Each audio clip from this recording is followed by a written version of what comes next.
Can I start? Good morning.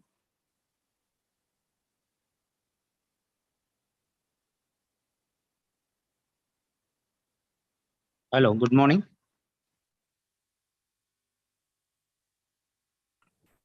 Yes, Professor, we can hear you. You can commence. Good morning.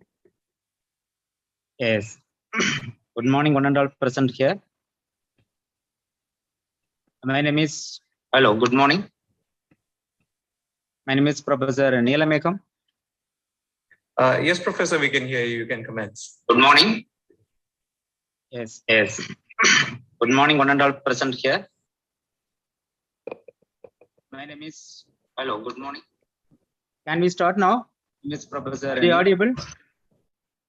Yes, Professor. Hello.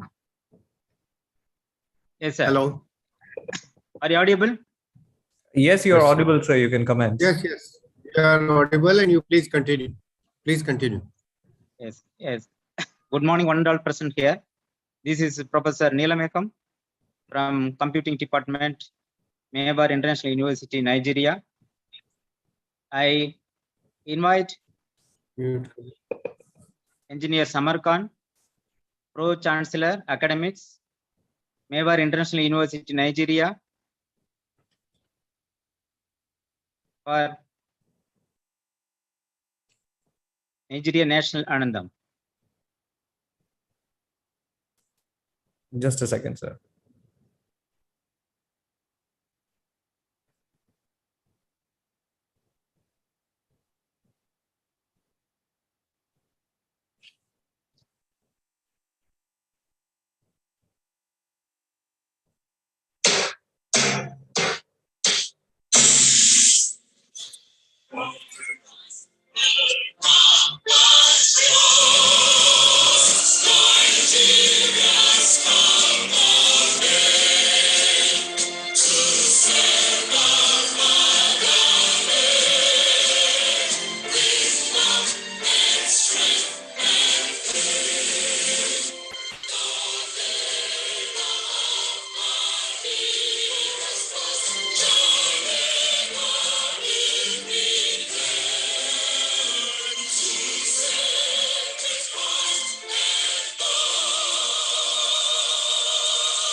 A very good afternoon. Thank you, sir. Good evening as well, and good morning to many. It's a great day that Mewar International University has taken this initiative as a university to step forward and work on promoting research in higher education. As a university, it's our first year, but we must commend the whole team who has taken this initiative today towards creating this international workshop on article publication in reputable journals. Research publication is a very key aspect for higher education, and especially in the field of academia for all academicians. And today we can proudly say that we did create a landmark by invoking this essence into individuals from all across the world. We have so far 37 countries rather represented today. We have 1400 plus individuals who have registered, and we hope the best to all the attendees. We hope the best to all the guests over here. We hope the best to all the presenters here to bring this initiative ahead and really create a landmark furthermore. Now, I would like to request the Honorable Vice Chancellor of our university to officially commence the event.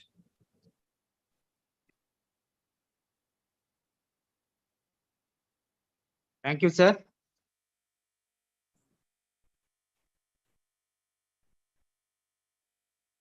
I welcome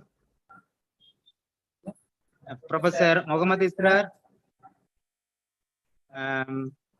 Vice Chancellor, Mewar International University, Nigeria, for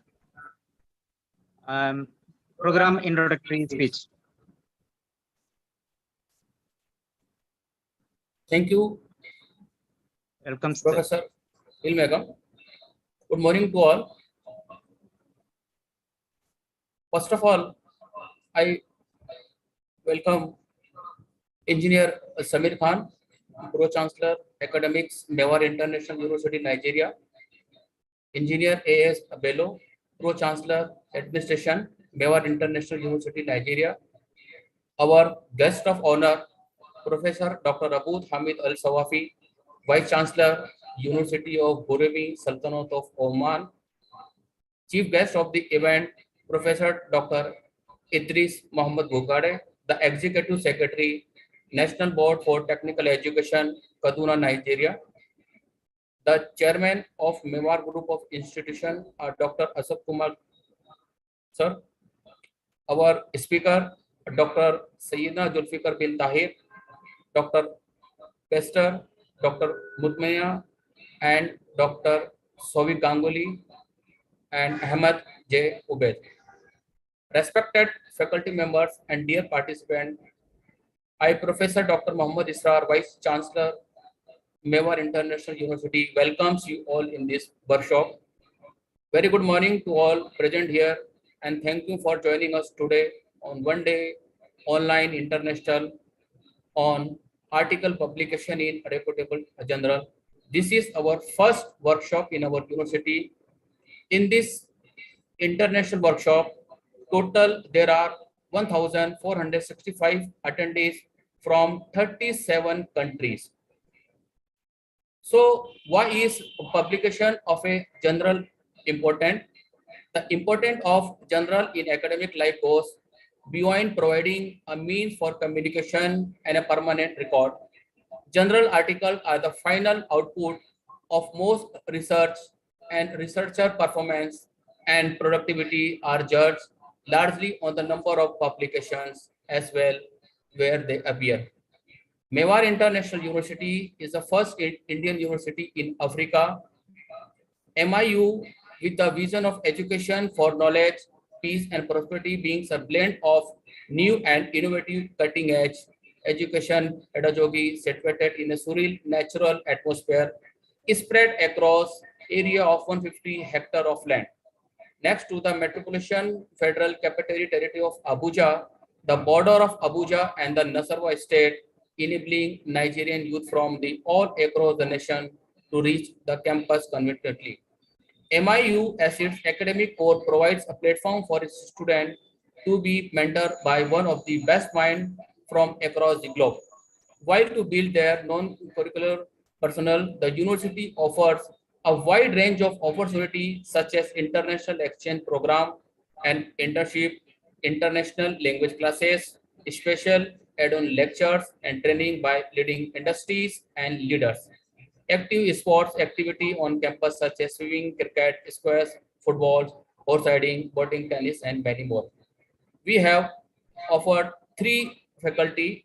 First, Faculty of Management and Social Sciences, Faculty of Computing and Sciences, and Faculty of Law, in which we offer 15 programs, that is Bachelor in Accounting, Bachelor in Banking and Finance, Bachelor in Entrepreneurship, Bachelor in Economics, and Bachelor in Public Administration.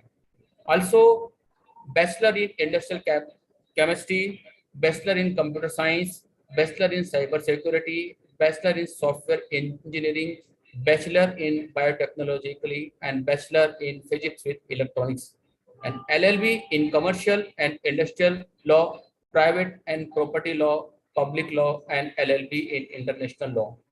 I would like to thank and acknowledge all the delegates and the support team who have worked hard to make this workshop a truly successful one. I request all the delegates and participants to take part in all the activity that we have to come with for the next 3 hours. I wish everyone a successful and a fruitful workshop. Jai Hind, Jai Bharat. Thank you, sir.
Professor Isra, I think so. There's some network issue with Nilamegam. I think so. You can initiate from here.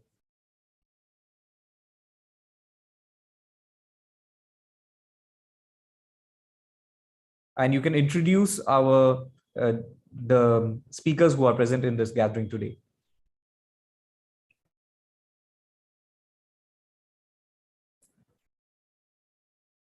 Welcome.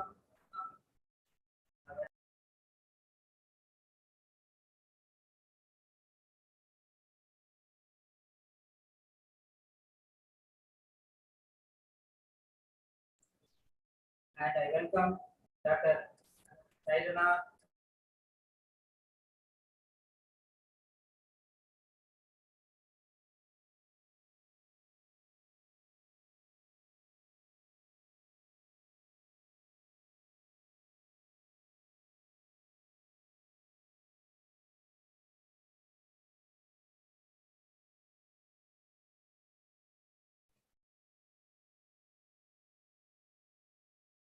Nilamegam, sir, I think so. You're having network issues. So let me introduce our speakers of the day. Firstly, we have Dr. Saidna Zulfikar. He's from Indonesia and is currently the Director of Research and Community Services at the University of Accra.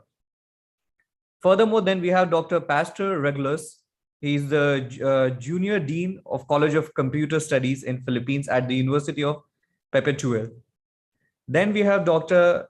Mutmaina.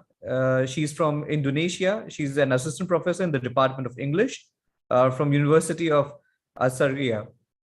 Then we have Dr. Souvik Ganguly from Thapar Institute of Engineering Technology from Punjab, India. Furthermore, we have Mr. Ahmed. He's from Iraq, from the University of Kufa. So this is the lineup of the various expert panelists who will be here today with you all, attendees, to groom you, train you, and work with you in terms of furthermore discussions and in the line of publications in reputable journals, which are recognized globally. Because, you know, publication is a very vast field. It is not just limited to getting your paper published in any kind of journal. Getting a publication in any journal with an ISSN number does not mean that it will be recognized globally or even regionally within your country as well. So there are various things which needs to be put into consideration.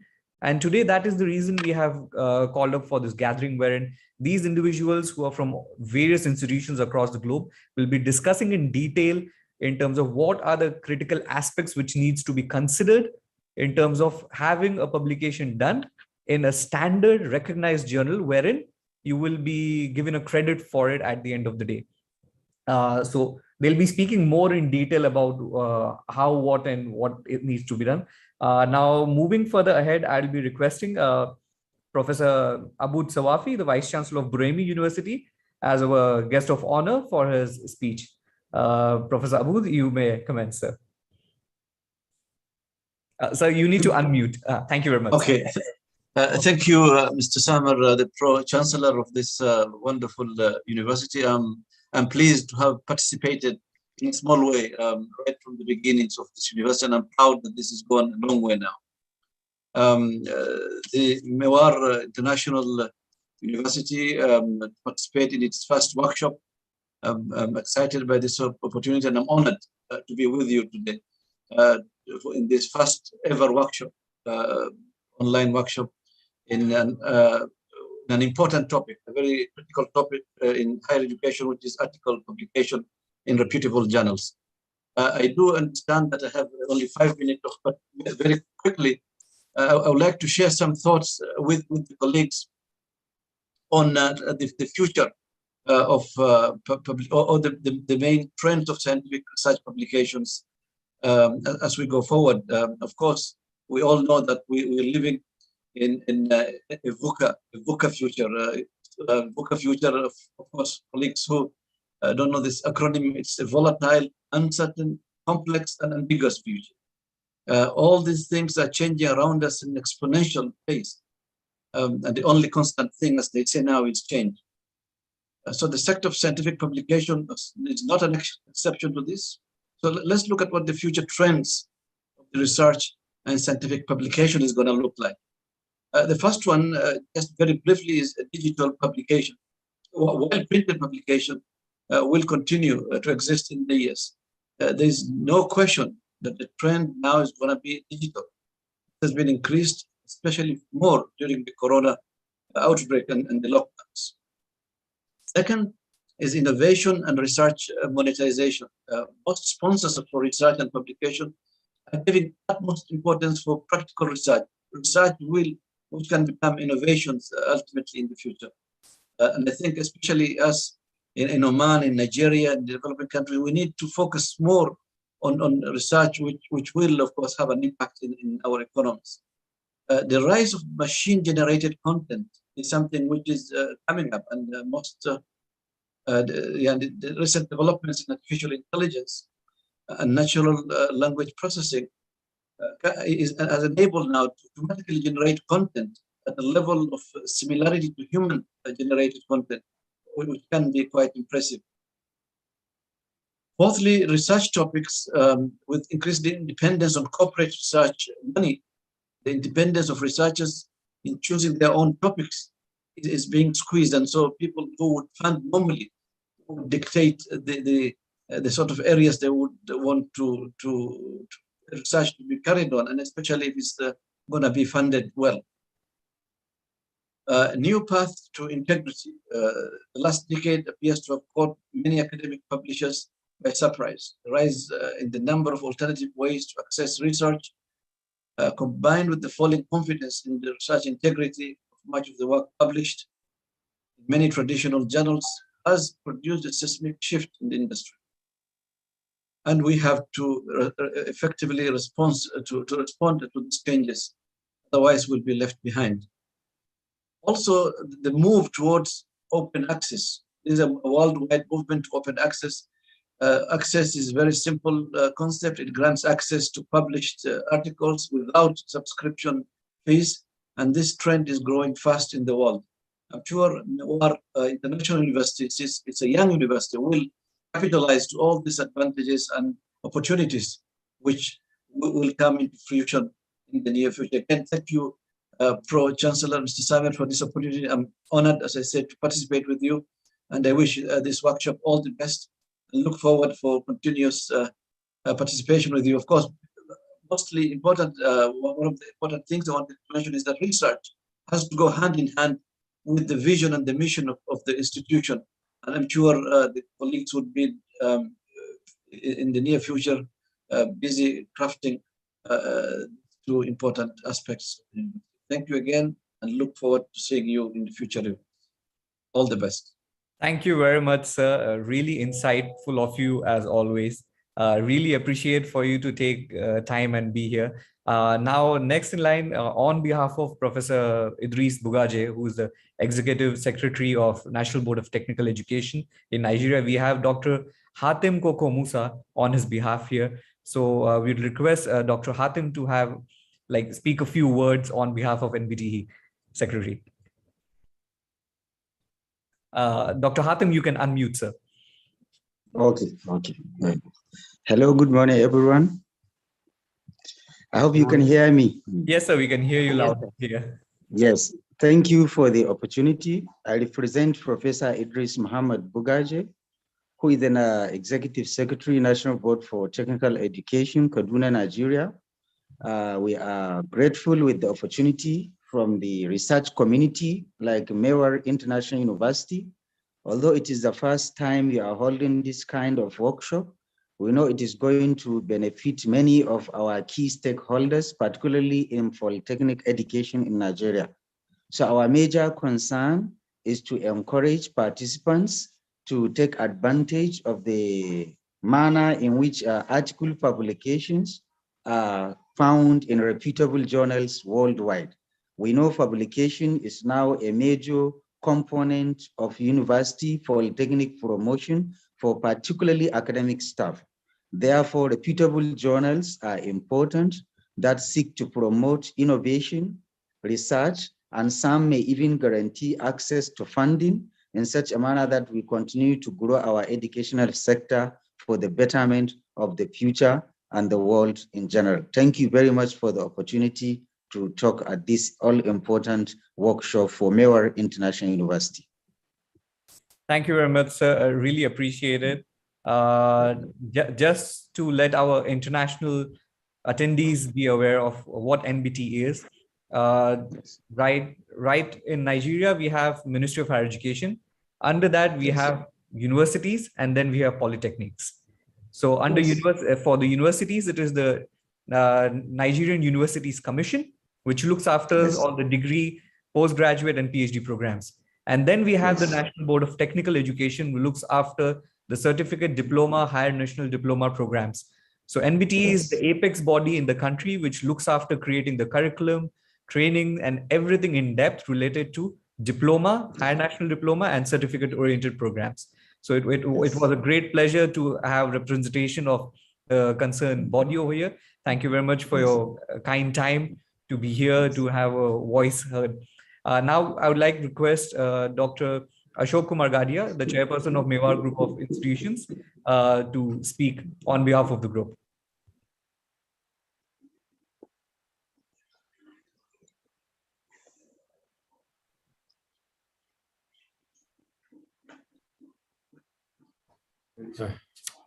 Good morning to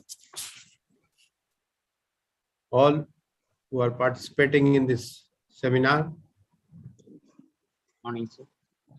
I, Dr. Ashok Kumar Gadia, Chairman, Mewar Group of Institutions, welcome all of you in this important seminar.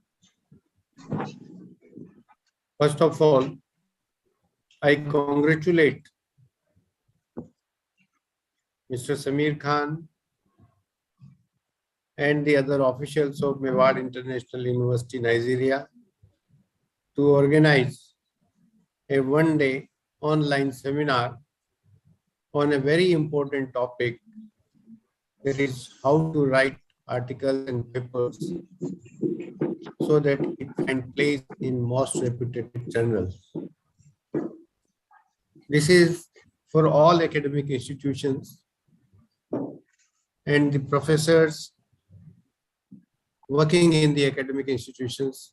It is the paramount requirement for all of them to keep on writing articles and research papers on various subjects. And the quality of the articles and research papers should be of that standard that which find place in most reputed journals of the world. Now, in this seminar, the eminent speakers will, out of their experience, will guide the participants that how we should write the articles. There are certain points which are known commonly to everyone, that an article or a research paper should have the appropriate title, abstract, keywords, introduction, methods, result, discussions, conclusion, and references. These are the important things which, while writing a paper or an article, one should always keep in his mind. My dear friends, the importance of these articles and research papers is very, very essential nowadays. On the basis of the quality of papers, the grading of the universities and institutions is depending, and the grading of individual knowledge of a professor is also measured on the basis of that how much articles and papers he has published. At this juncture, I want to say that the topics which are taken for writing articles and research papers should be of innovative nature, and the end result of the article and paper should be of the welfare of the humanity. How we can save our environment, how we can protect the humanity, and how can we contribute to the welfare of the world. This should be the intention of writing the articles and research papers.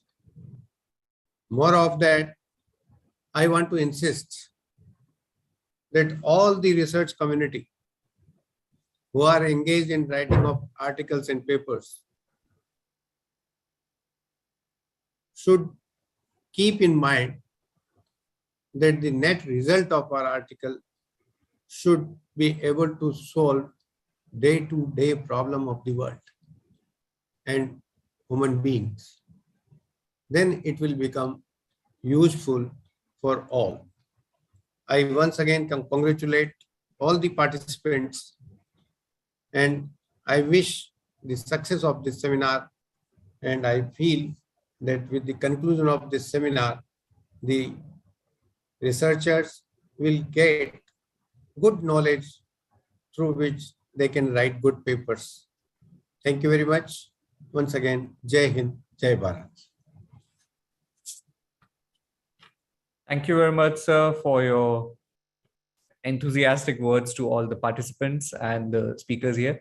Now, for closing of the inaugural program, I would request Professor Jitendra Kumar Rai, Dean of Computing and Sciences, to give a vote of thanks speech. Then we will commence furthermore with the plenary sessions after that. Dr. J.K. Rai, you can start.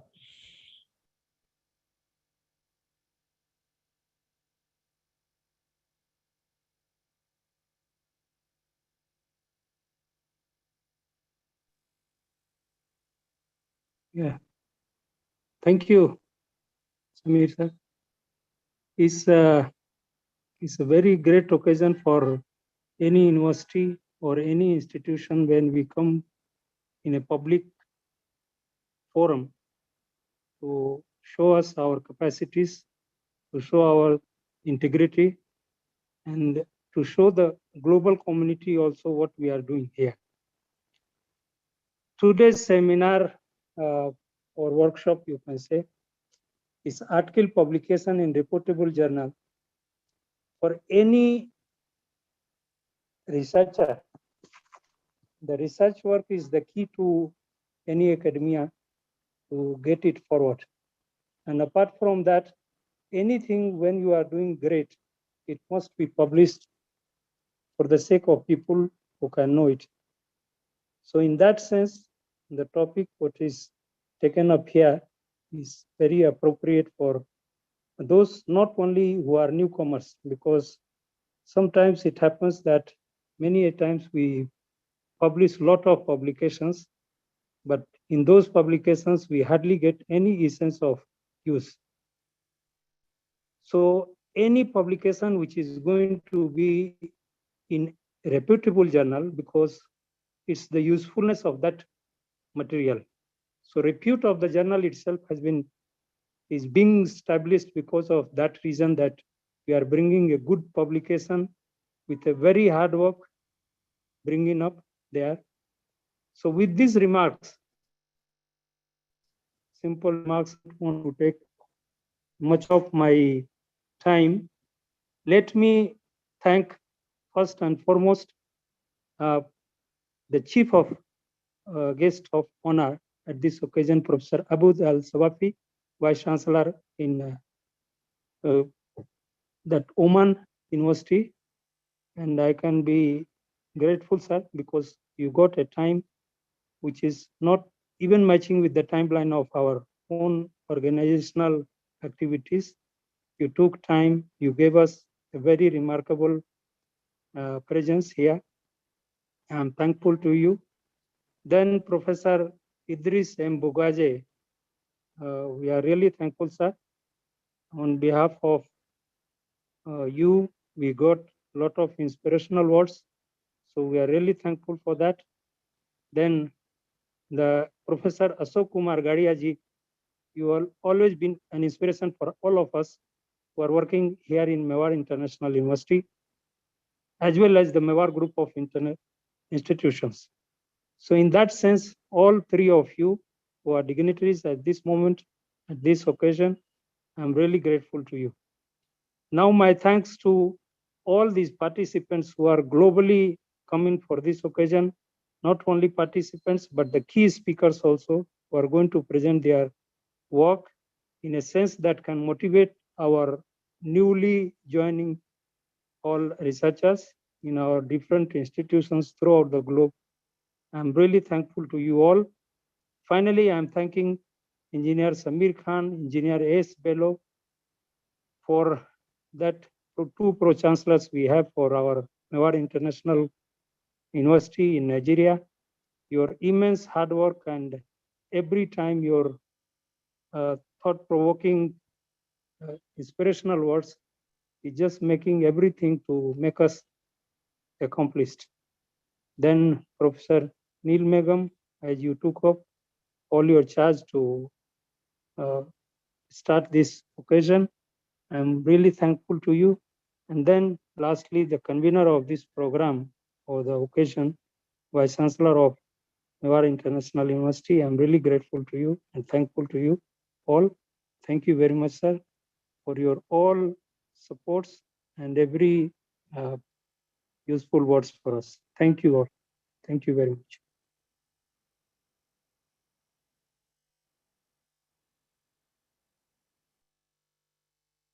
Now we'll hand over the dice, or rather the mic, to our Vice Chancellor to commence further with the activities of the workshop.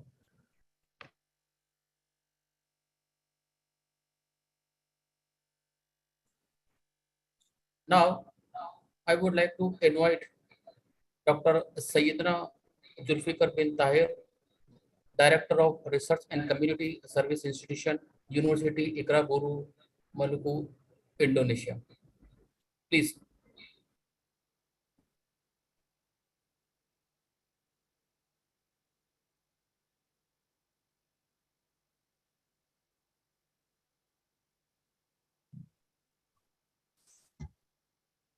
Hey, thank you very much for the chance that given to me. Thank you. I'd like to thanks to the International Conference Committee, especially to Professor Dr. Muhammad Amir and his member, his team, and also thank you for the participant who attended or who joined this webinar. Assalamualaikum warahmatullahi wabarakatuh. Good afternoon, ladies and gentlemen, dear brother and sister. I am Dr. Sayyidina Zulfikar bin Tahir, Director of Research and Community Service of University of Ikaburu in Indonesia. And allow me to share a little bit about how to write a scientific article we publish in Reputable journal. I share my PowerPoint, please. So, because I could not share my material.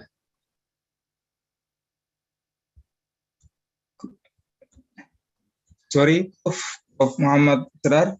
Could someone allow me to share my PowerPoint? So your screen is already shared. We can see it. Okay. Thank you.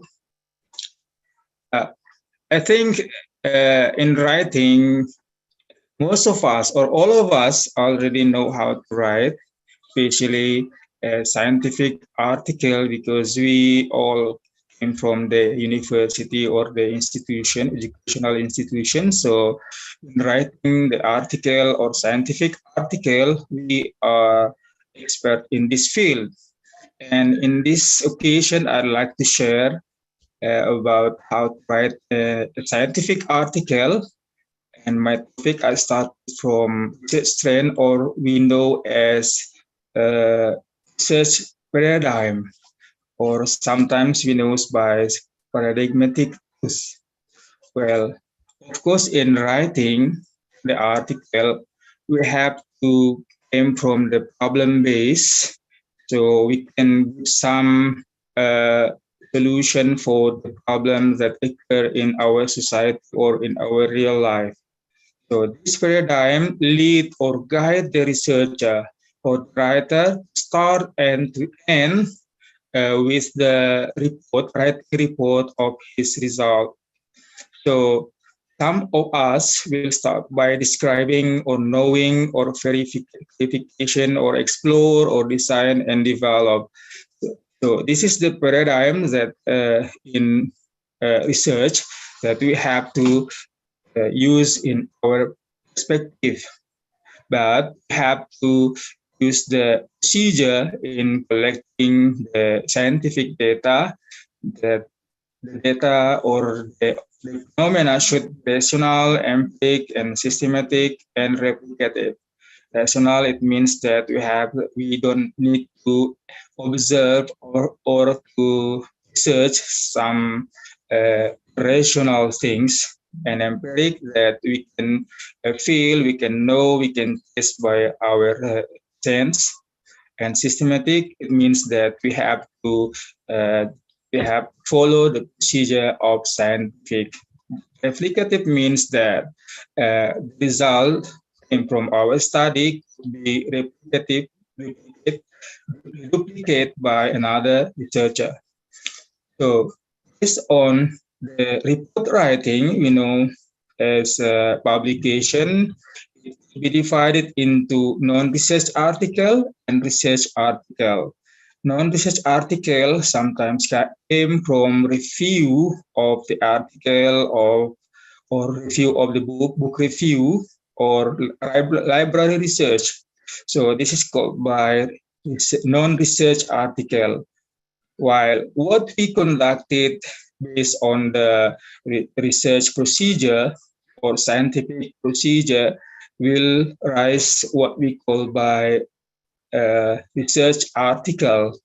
So this paradigm, of course, we have to use the quantitative or qualitative or mixed method or research and development or multi-method. So these approaches should lead us or guide us till the end of our research, and then we write a report of our result. So the article based on the research called by research article.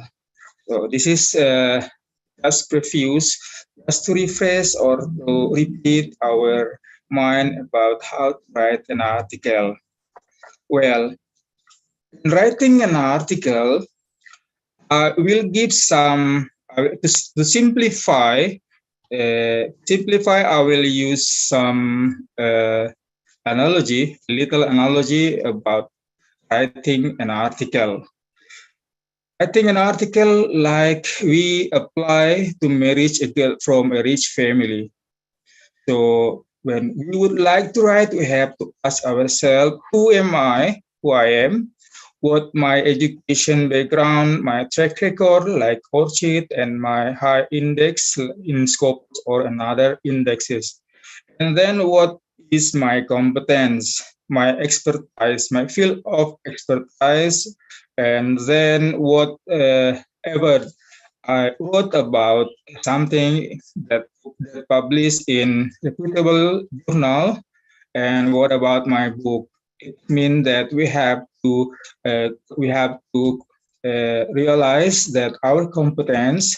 So, for instance, when my competence in linguistics, so I have to stand in linguistics, not to another field of study.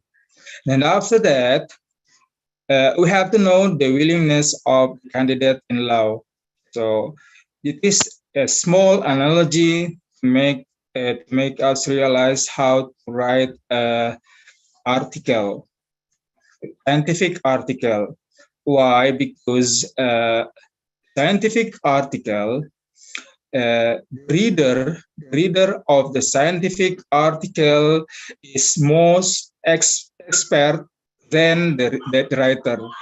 while the non-research article, the reader of the article is low expertise than the writer. So this is the simple analogy how to, sorry, a simple analogy in writing our article. Sorry, my PowerPoint. What about my PowerPoint? It'll be back. Just a minute. Yes. Then we have to know the willingness of the candidate in law. We have to read carefully the guideline of the family that we will apply the marriage with their girl, and knowing the criteria for the doctor in law who wants to be the in law, and meet requirement by assessing relevant result, or we can collect the data from the from the same family, or from the information from their brother or their sister or our friend. So we have to collect the data about uh, the candidate of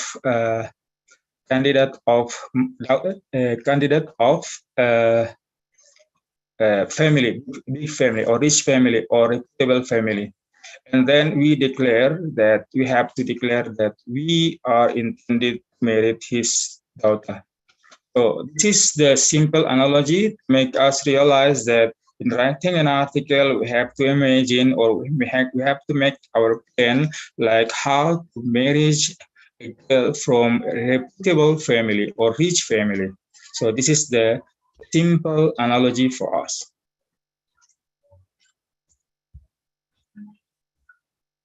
Then, in writing our article, scientific article, we have to know the criteria of reputable family son-in-law. So all the world, all the publication or the publisher in the world use generally what we call by IMRAD. IMRAD means that article must consist of introduction and then method and then research and discussion. This is the general criteria that provided by all the publisher in the world. So it is called by publication style. Every publisher, every journal has their own publication style. Even in the university or institution, they also have their publication style, right? So, but we have to see the general criteria in the word and what we call by IMRAT. But somehow, in writing our article, we know by scientific article anatomy. Here, I will give you some illustration by putting a beautiful girl in my slide to make us simply easy for us to understand in writing, in beginning our writing and ending our writing. So the anatomy of scientific article here, I illustrate as a beautiful girl. Everyone will judge, will say that that girl is beautiful from her face, right? We have to realize, we have to say that all of us will say the beautiful girl we look at from her face. So the face of beautiful girl here symbolized by the title or in the abstract and keyword of our article.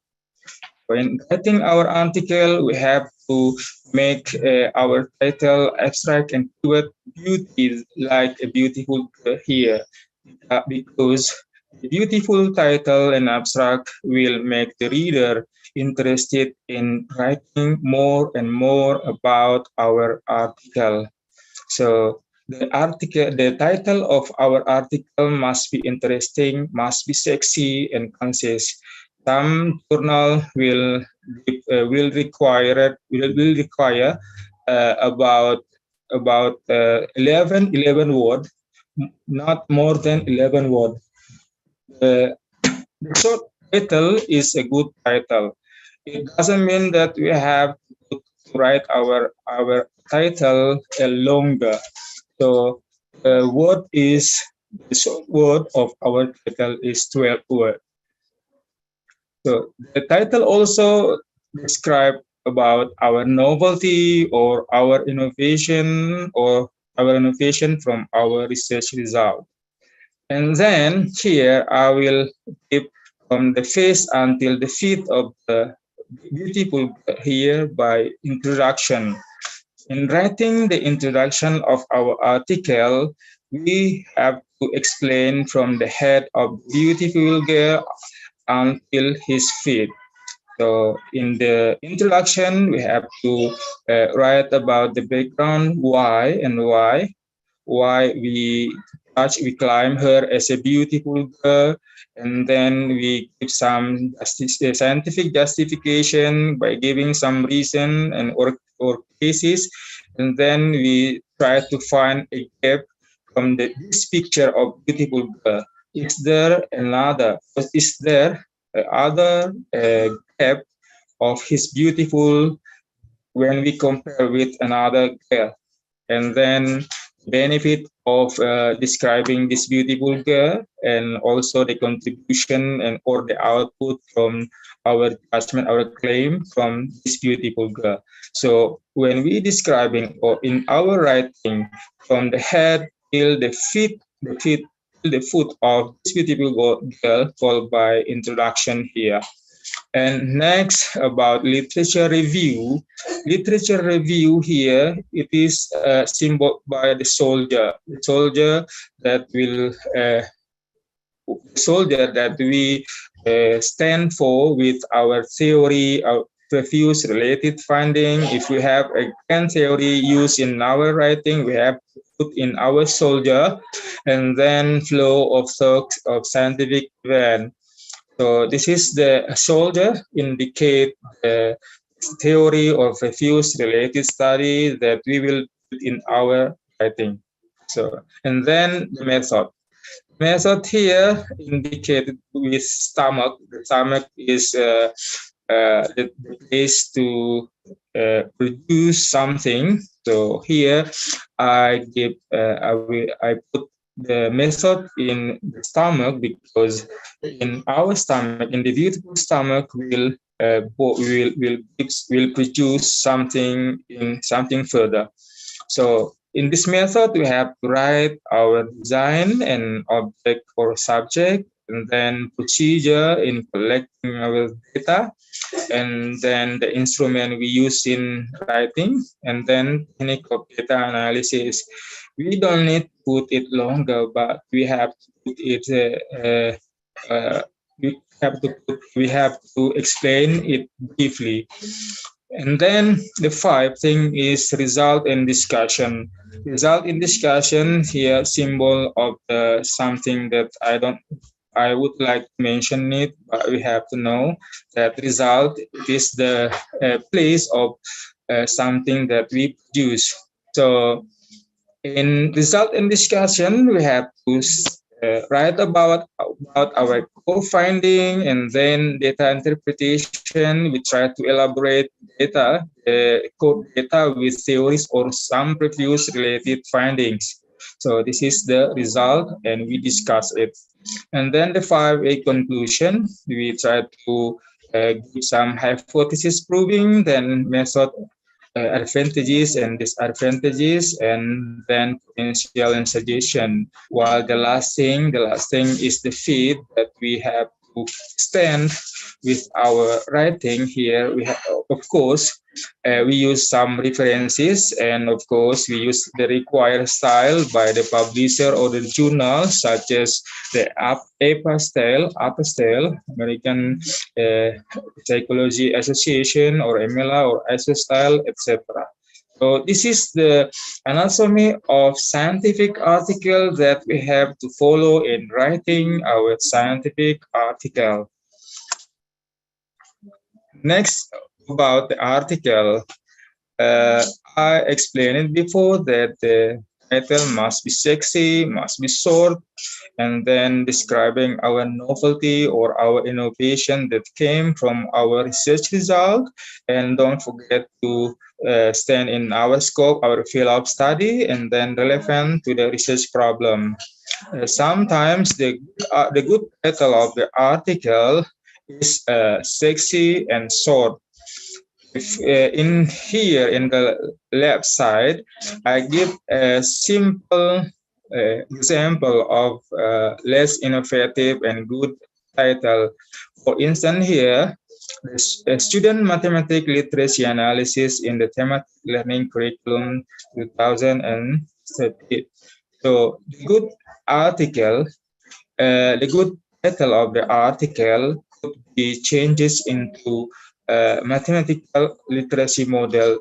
It means that we have to avoid of using the word of analysis in our title.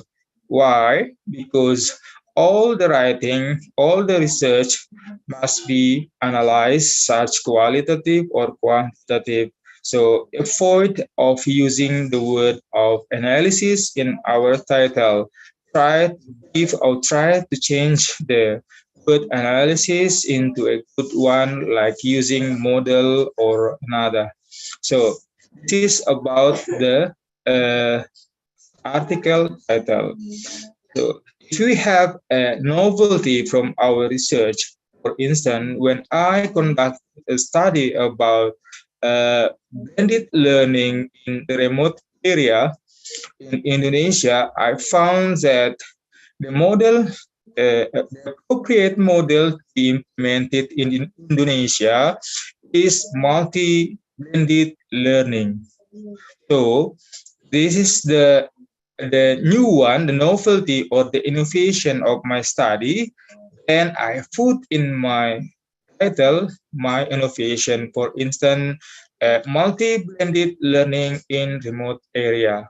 So this is described about my innovation of my study or novelty of my study. I put in my title. So this is about the title. The short title is good than the longer title. The title not more than 12 words. So avoiding using the title 13 word or more than 13 word. The short title is a good title. So this is must be considered by all of us in writing our title. About the abstract and keyword. So the abstract must be concise and factual. Some publisher of the journal will require 120. Some of the publisher require 250 words. And then in the abstract, we have to describe our research objective, and then the main result, main finding and contribution. And then in abstract, we have to avoid from the quotes and avoiding using abbreviation. So here I give you the example of the abstract that some of the researcher used in writing. This abstract generally used by the students in S2 or S3. We can see that the abstract of the article starting with starting with the objective of or the purpose of the article. Here we can see that the article describes the teaching strategies used multi-grade classes. This means that the author starting the abstract with the objective of his study. And then the two main types of strategy were identified here. Then the author described the result, the core of the main findings or the findings, and avoiding write the whole of the result of our article in the abstract. Why? Because when we write all the result of our research in our abstract, the reader will not the whole of the article because they already know about the result of our study. So avoiding using avoiding using avoiding using avoiding avoiding using to write the whole result of our study in the abstract, because the reader already know about the result of our study. So in this abstract, we just put our core, our main result of our study, and then try to describe a little about the contribution of our study for the further researcher or next part or the practitioner. Then about the keyword, some publisher required 5 till the 6 word in our keyword. Keyword doesn't mean then that we have to put one word, one by one word. Keyword means that we have to put our characteristic of our article. Keyword is characteristic of our article to be searched in search engine. When for instance, I write in the search engines such as Google or such Yahoo, I put multi-blended learning. Yeah, multi-blended learning. In search engine, will give my article. But when we put in search engine, we write in search engine blended learning. So the result of from searching of Google or Yahoo will give many of the article. It means that the keyword is the characteristic of our article be easy to find in search engine. So if you have the innovation like I explained before, so we have to write our keyword multi-blended learning. When I put this word, I write these words in search engine, directly I will find my article. This is the use of the keyword of our article. Next, about introduction. Some of us got some difficult in writing, to start in writing. In introduction, most of us will try to write from the general things up to the specific things. If we would like to write a scientific article, we have to write the point. The point means that the reader of our article is more expert from the writer. So uh, we have to explain directly about our topic. Do not talk much about something unimportant of our topic. For instance, when some of the author write about teaching languages in higher school, they will start in writing their introduction by writing language is a tool of communication between blah blah blah blah. So you have to the point to directly write about our topic and do not talk much about unimportant topic in our introduction. So some of the publisher require we start from the objective of our study, but most of the publisher need the objective in the last paragraph of our introduction. In introduction, we describe about the background of our study, why we would like to write these things, and the importance of its writing, and then we came to urgency of our writing or our research, and avoiding details of data. It means that some of the author or the writer will copy and then paste in the article whole of the views related finding. So repeating the result of previous research result. Here I will give you some some example of writing the introduction of our article. For instance, the title of our article is Blended Learning at Mewar International University. This is our title, for instance, my title. So we have to ask why blended learning, why blended learning at Mewar International University. Then try to uh, try to answer this question, try to find many answer of this question, such from the theories, from the previous related finding, from the phenomena that occurred in our reality or in our campus, our university. Perhaps we can try also the answer from our previous studies in this object of our study.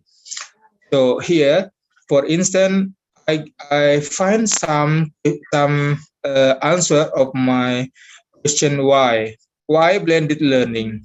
Here, the first answer is because recently the whole world is facing the COVID-19 pandemic, blah blah blah.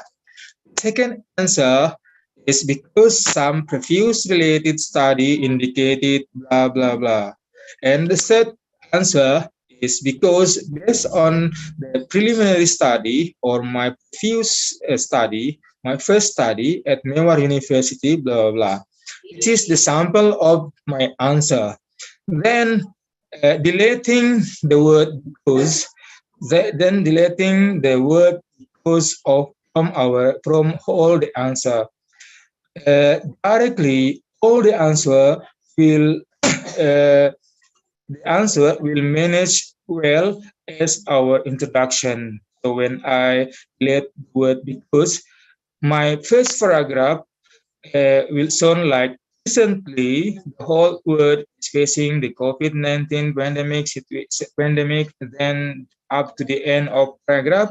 Next paragraph is some previous related study indicated, and then the next paragraph is based on my preliminary study at Mewar University. So it is directly managed as a good introduction of our writing. And in the end of our introduction, we came to the urgency of our study. Urgent of researching this case, this topic, because or when we did not conduct a research of this case, the case will be blah blah blah. Then we came to our objective of the study. If we have the main objective, we can put the main objective, and then we came to the specific objective, if any, we have any specific objective of our study in the introduction part. So introduction part, in introduction, it is described about the gap. For instance, in the second answer, some previous related study here, we can provide it gaps between the previous and what recent occurred in our university. So the gap means that there is some contradict between nomena and phenomena. There is contradict between sane and the solen. There is a contradict between theories and what happened in our empirical life. So to find the gap of our study, here I provide the open knowledge maps. This is the simplest application to know the gap of our study. You may go to openknowledgemaps.org. Then here in the below of my slide, you can see the open knowledge maps. Just put the topic of the article, then go. Then next, open knowledge will automatically give you the result of previous studies in your field. When you have the bigger things, it means that many researchers already conducted this topic. While if you got the small cycle, it means that less of researchers already conduct this. So you can try with the small things, small cycle. Because small cycle, in the small cycle, you will got many gaps, many gaps of the study. Then from the gaps, you will come to your novelty of the study. So just open knowledge maps and then try to write your topic here and see the result of open knowledge maps result. Writing the literature review, of course, uh, we have to use recent research journal or books last 3 or 10 years. So if we have 3 years, the up-to-date reference that we use, we try to use the 3 years, the last 3 years. But if you don't find the 3 years, we can use the 5 years or up to the 10 years.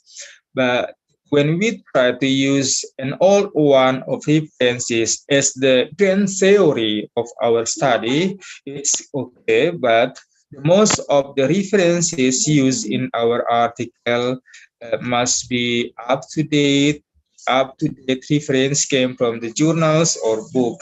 The book also, the good book is the book came from the research, not reference book, but book from the research result. And then novelty in the literature review. After we listing previous related study in our topic, we try to find the similarity and the differences between the previous related findings and what we will conduct in our study or in our writing. It's called by state of the art. This means that we have to explain the similarity and also the differences and what never been touched by previous related study and why we would like to conduct this study. And then the systematic and measurable, this section of also in our literature review should expand on theory, result of previous research, not repeat what they already conducted, they already researched. And also do not copy and paste what we already write in our background or our introduction in this section. Try to expand or try to develop theories that came to our writing. Yeah, so this is about literature review. And then method, some publisher use method or some publisher of journal need material. This part, we will write about research method, design, object and subject, procedure of data collecting, and technique of data analysis. For instance, in our dissertation, this topic is longer to explain, to write by the writer. But in article writing, we write it briefly and wholly. It means that all the subtopic of design, object, procedure, including in this subtopic in our research article. So it means that we have to write it in detail, made in full, clear research procedure from the beginning of the process to the end of research. And we have to describe in detail the steps that are sufficient to allow the research to be reproduced or reduplicative by other or following researcher.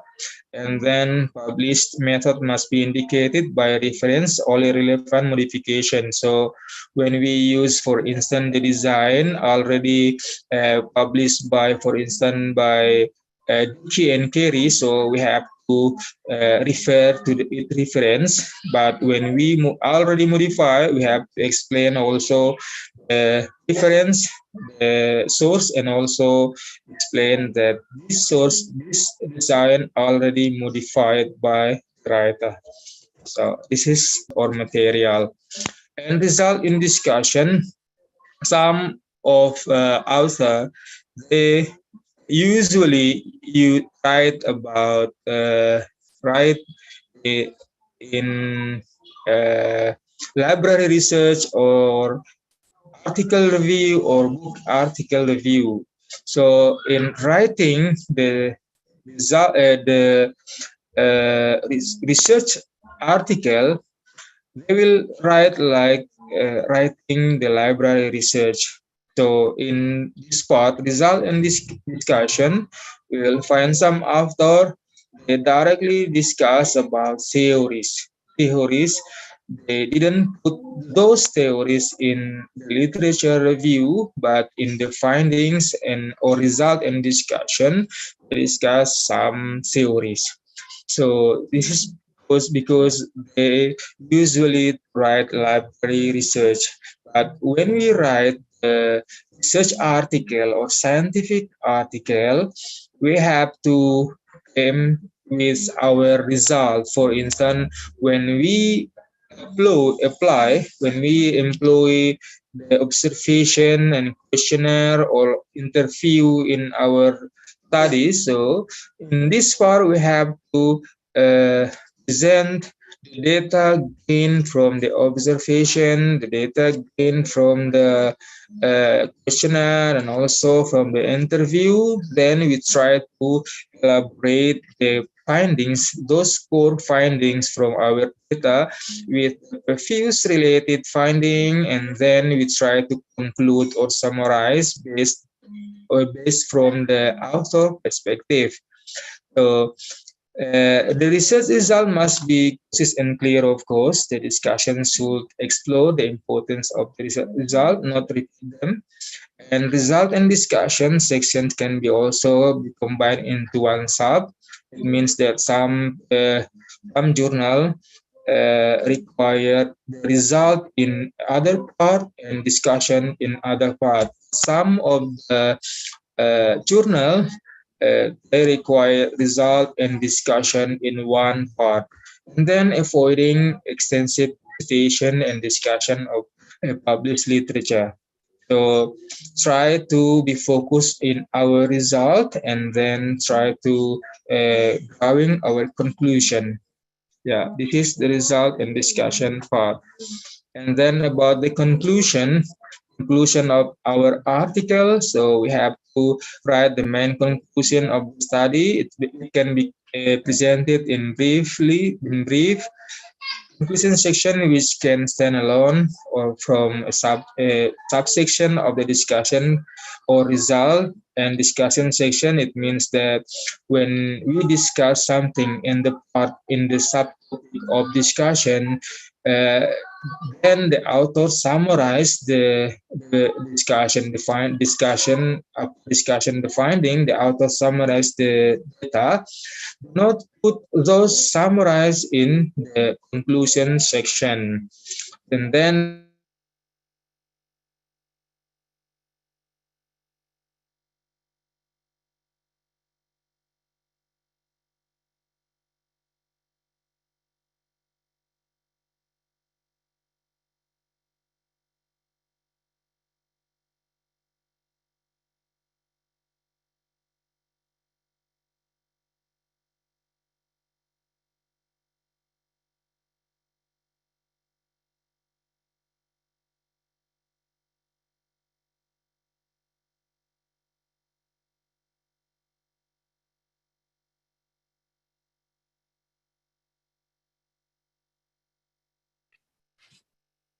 Dr. Saidin, I think so. We have a network drop on your side. Yes.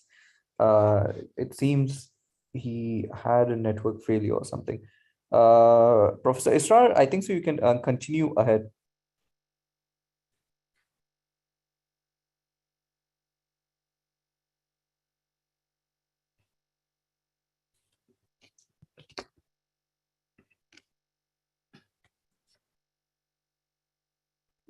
Thank you, Dr. Sayyidina.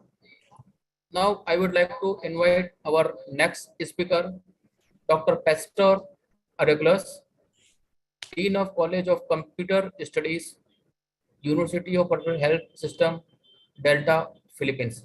Please, Dr. Pastor Douglas. Dr. Pastor, before you commence, for the audience and the attendees, due to the shortage of time, definitely we are still going to keep Q&A session also. So exercise patience, definitely. We will be permitting all the attendees to ask their questions as well after the end of the speech. So please be patient, be connected, and Q&A session will be there for sure.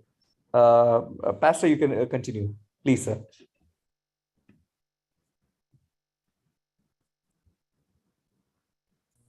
Okay. Yeah. Yes. Good evening here in the Philippines, and it might be still good morning in Nigeria. And I am humbled and honored to be invited as a resource person in this one-day online workshop on article publication in reputable journals organized by Mewar International University in Nigeria. And of course, it's been a great privilege to be here with you before this particular seminar or workshop. Thank you for the invitation, Mewar International University. Please allow me to present the slides of my presentation. Okay. Can somebody acknowledge that my presentation is already yes, we can view it. Okay. Thank you so much, sir. Well, this is very significant or important because in every as I have listened to our honored guest, the first speaker from Indonesia.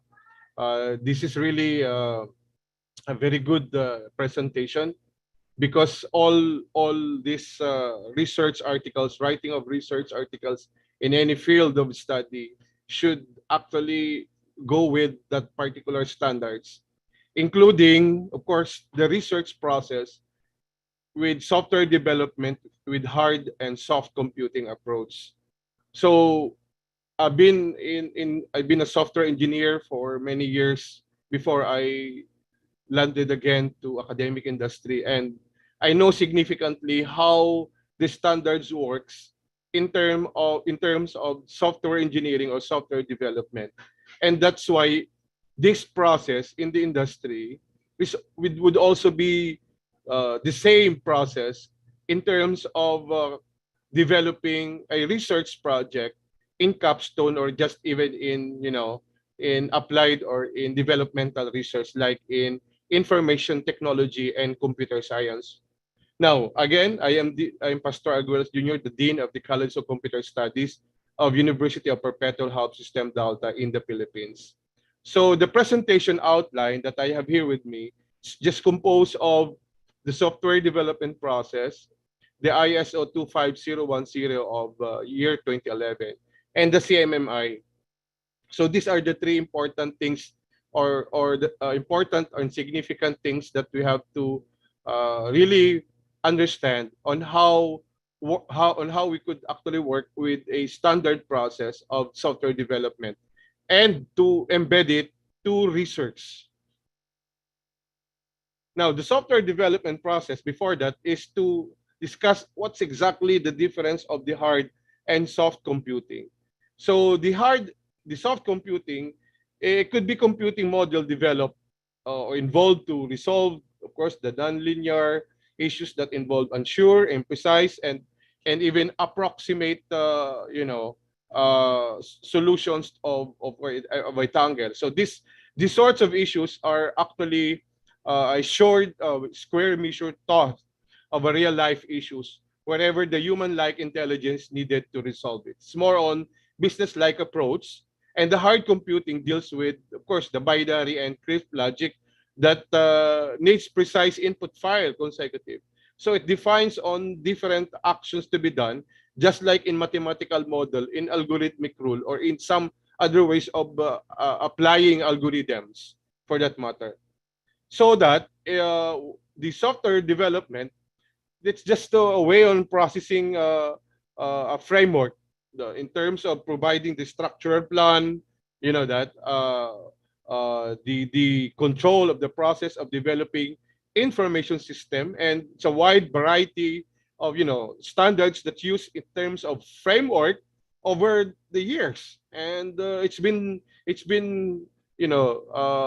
process, it's been practiced over the years. So these are several different approaches to software development, and some take more structured engineering-based approach, and therefore most methodologies share some combinations in terms of following stages of software development. And those are, of course, number one would be identification of need. So definitely the identification of needs works on the ideas for software products. These are usually first evaluated by marketing personnel for economic feasibility. And this is very important to actually channel the distribution of possible effects of existing product lines. Because software development may involve, of course, compromising or going beyond what is required by your respective client whenever you are developing a capstone project. So a capstone project, it could be a client-based approach, or it could be a non-client-based approach. So just like other research approach, a non-client-based approach would be generic. It could be universal. It could be an identical approach that you have to establish in a wide framework of information. Unlike the what we call the client-based, you're going to base, or you're going to rely on the information of the respective company or client of your software development. And next would be planning. The planning is just an objective of each and every activity. So where we want to discover things, the group should belong, works belong to the project. And an important task in creating a software program is extracting the requirements or requirements analysis. So this is very important because the skilled and experienced software engineers or developers would actually recognize incomplete, ambiguous, or even contradictory requirements at this point. So frequently, demonstrating the planning or the live code may help reduce the risk that the requirements are incorrect. So once the general requirements are gathered from a particular client of your project, an analysis of the scope of the development should be determined and clearly stated. So that is for planning. Third should be designing. This is exactly the software design or the system design. So definitely, once the requirements are established, the design of the software can be established in software design document. So this involves a preliminary high-level design of the main modules, such as the block diagram, the data flow diagram, even the software flow chart, the system flow chart, or even just the back end or the data dictionary, and a lot more. So for those of you who are experienced in terms of software development, this particular terminologies that could be, well versed in terms of knowing some parts of it that could actually fit together. So the language of it should be in operating system, it could be in hardware components, or it could be it could be known at this time, and it could also be part of prototyping or just proof of concept or to firm up requirements. Fourth would be the coding, testing, and documenting. So this is very important that in terms of coding, part of the implementation of the process where software engineers actually program the code the project. So software testing also part of integral and important phase of software development process, because in this process it ensures that defects are recognized as soon as possible. When you say defect, these are the troubles of the software that in terms of testing you would face this, so that you can have some time to connect with the correction of the defects of the software. And next would be the documenting the internal design software. What is all about this? So the purpose of the future maintenance looks like the enhancement should be done throughout the development. So this may include on the API or in terms of internal or external approach. So in the software engineering process, chosen by the developing team. It could also be it should also be determined on how these things will work in the internal documentation. Now, the deployment and the maintenance. So it starts directly with directly after the code has been appropriately tested. So it is an approved thing to release something on, distribution or in the production environment. In other words, this may involve installation of the software, and then the testing, support, and so on. So the software training support should also be part of the deployment and the maintenance, because in this scope, it is just purely discovered faults or requirements that can substantiate time and effort or just miss requirements in terms of redesigning of the software. So that's exactly how these activities are working as far as the capstone project and the research environment is concerned. This is purely on the software development aspect, after which all this, conceptual design, theoretical framework, objectives are already established. So this is purely on the software development phase already. So these are the view models that work on the, the software perspective. So we have the view model of the business process and data modeling. And this is just part of illustrations of the functions associated with the business process and the data computer aided software development. This is a computer aided software engineering. This is a scientific application on set of software tools and methods to the development of software, which results to high quality or even detected free and maintainable software products. One would be the integrated development environment. So what we call software engineering should have this IDE. So these are the one of those examples would be, of course, if you're using Python, C++, and even C# or in any platform or IDE for that matter. Next would be the modeling languages. So this is exactly an artificial language that can be used to actually express the information or knowledge system structure. And these are, it is used in terms of providing the business process modeling notation. Like, for example, for those of you who are using the EML, the XML, and those are part of the developing modeling language that are attributes to the main component of software development structure. Next would be the programming paradigm. So this is a fundamental style of computer programming, which is not exactly dictated to project management methodology like the Waterfall or even the Agile. So these are paradigms that differ in the concepts of abstractions used to represent elements such as objects, variables, and so forth and so on. Now, the reuse of solutions, this is a process of creating a software from predefined approach or software components. So a software reuse components would look like, of course, increasing or even just maximizing the use of existing software artifacts in the software development lifecycle. And the software development lifecycle is a methodology. It's a methodology that all software developer, in particular to research development, should be followed strictly. Why? Because if you lost your path or stage in following software development approach or lifecycle model, it could lead to defect or error that could actually compromise the objective of the study. So therefore, it is very important to strictly follow the software development lifecycle model that the software team or the research team should approach or should apply in the development process. Now, next would be, there are four significant software development lifecycle model that is being used not only in the industry, on the IT industry, but as well as in the academic industry as far as research is concerned. One is the agile development. So what is this agile development?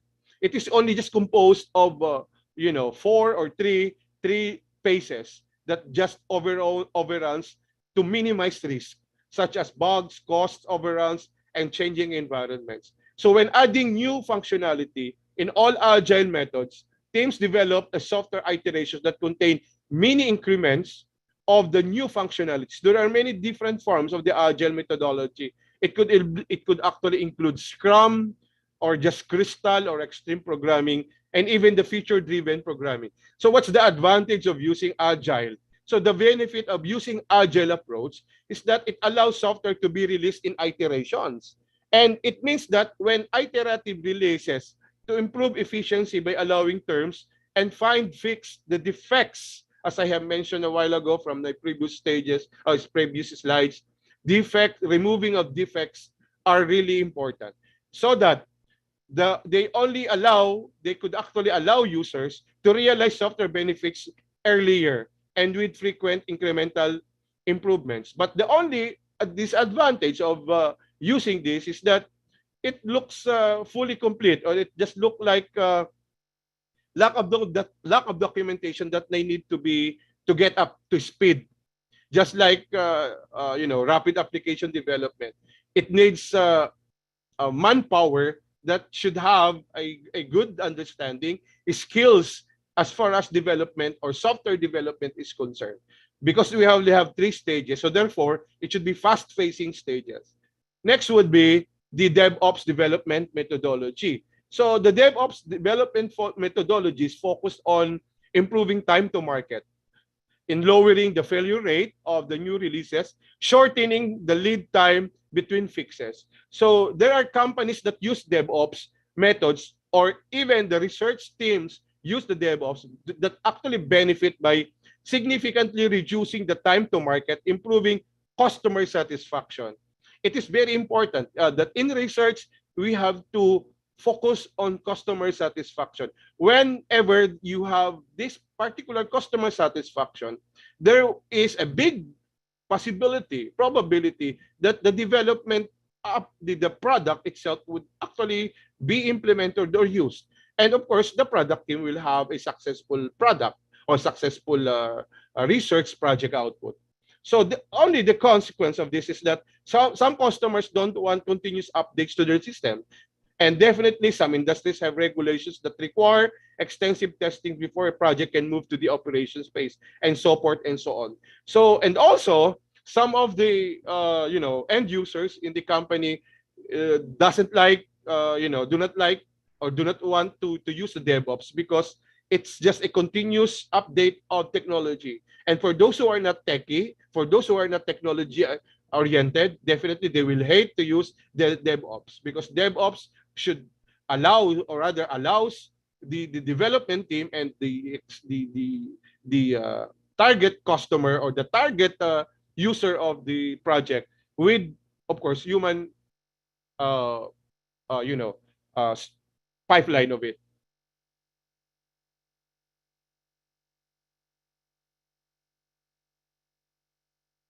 Okay, so should I continue?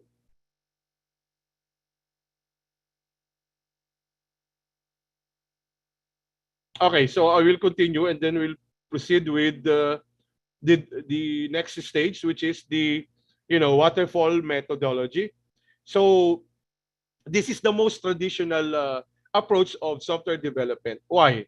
Because even in just in the classroom, it is being used, it is being discussed, it is being taught by the teacher. And the linear nature of the waterfall development method makes it easy to understand and manage. And the projects with clear objectives and stable requirements of the study or research study can be used, and the best used is the waterfall. The only thing that the waterfall could actually imagine to compromise the time is it will be the time frame exactly will slow and costly. Why? Because of whenever you have this stage of requirements to design to implementation, verification, and maintenance, if you can see this, you have no time to go back to the requirements. If you're done with the requirements, the research team should be able to finish the requirements 100%, so that when you proceed to the next phase, which is design, everything's in place. Unlike other software development model of research development, there's always a time to go back with the previous stage, and it's called verification or even validation. whether asking the question, are you doing the right thing or are you doing the right way? But in Waterfall, there's nothing to be done by there's nothing to be processed as far as verification or validation is concerned, because the approach is 100% requirements before you go to design, 100% design before you go to implementation, 100% implementation requirements before you go to the verification, and 100% verification before you go to the maintenance, so that everything should be perfect. But this model is really a long process as far as software development life cycle or software development process is concerned. Next would be the rapid application development. So what's all about this? The rapid application development, just like an agile, they are familiar to each other, because rapid application development contains just 4 phases, and it is planning, user design, construction, and cutover. So these are the pros of rapid application development is most effective for projects with a well-defined business objective or research objective and a clearly defined user group, which are not computationally complex. Thus, like rapid application development, it is used to small to medium projects that are time sensitive. The only thing is that a rapid application development requires stable team composition. So when you say team composition or team research composition, it needs a highly skilled developers or researchers and users who are deeply knowledgeable about application area. So using the rapid application development, one thing that you could actually reduce is the cost, the cost of the time, okay, the cost of the money that you have to put in this project or in this research project. Now, this is also important. The next topic will also be important in providing or just having a good output and a good to be exactly publishable, to follow the ISO 25010. 25010 is about a software quality assurance. So it is working exactly with the 3 components, the systems and the software engineering. So definitely, to give you a background, the ISO 25010 is about systems and software engineering. So this is about software quality requirements and evaluations, or the square, and also the system software quality models. So these are the important things that ISO 250-2011 is talking about. This is purely about software quality assurance. Therefore, these are the under quality characteristics of 25010. So basically, in the research project, not only for students, but also with professional research project, these are the things or quality characteristics that we have to understand, because this is important, because we want to have a quality output of our research project to be published, so that we can avoid future problem, or in terms of running the defect, the functionality defect, or the functionality testing, etc., etc. So these are important to understand by each researcher that will undergo capstone project or application project development. So next would be, of course, these standards is actually addressing the well-known human biases that can be adversely affect the delivery and perception of a software development project. So the quality model presented is actually classifies software quality as structured with different characteristics, and those are being stated with portability and a lot portability, quality, existence, maintainability, efficiency, and support, and so on. Now, the next would be the CMMI quality projects or frameworks, or commonly known as the capability maturity model integration. So this is a proven industry framework to improve the product quality and development efficiency for both hardware and software. So for those who are working with system, this is appropriate to use as far as quality assurance of hardware and software technology. Okay, a while ago, I was mentioning about software quality assurance because it needs ISO 25010 of 2011. But if you have a research project that is composed of hardware and software, CMMI is very significant to use because it has 5 levels. No, many companies have been there are so many companies in the world, no, with their research project team that are using CMMI. One of those is Motorola, Ericsson, and a lot more in the especially in the computer device industry. No, they are using this because they have hardware, they have the software. Okay, now, so this CMMI provides a way of focus and manage hardware and the software development product. And actually, this is hub interfaces and TL are complementary. And this is a process of improvement model. Also, the behavioral changes are needed at both management and staff levels. It increased personal accountability under behavioral changes. And even the initially of lot of investment required. So these are the 3 important things that actually CMMI can help with it, with your research project. So these are the 5 models that I was mentioning. First would be the initial. No, when I was in the industry, in the IT industry as a software engineer, we long time ago. That was long time ago. We are on the level 3. My company is on the level 3, so that our prospective research team can actually deliver the project or the research project or the development output of that particular project in a way that it is 100% deliverable. Now, the number 1 level should be initial. It process unpredictable, fully controlled, reactive.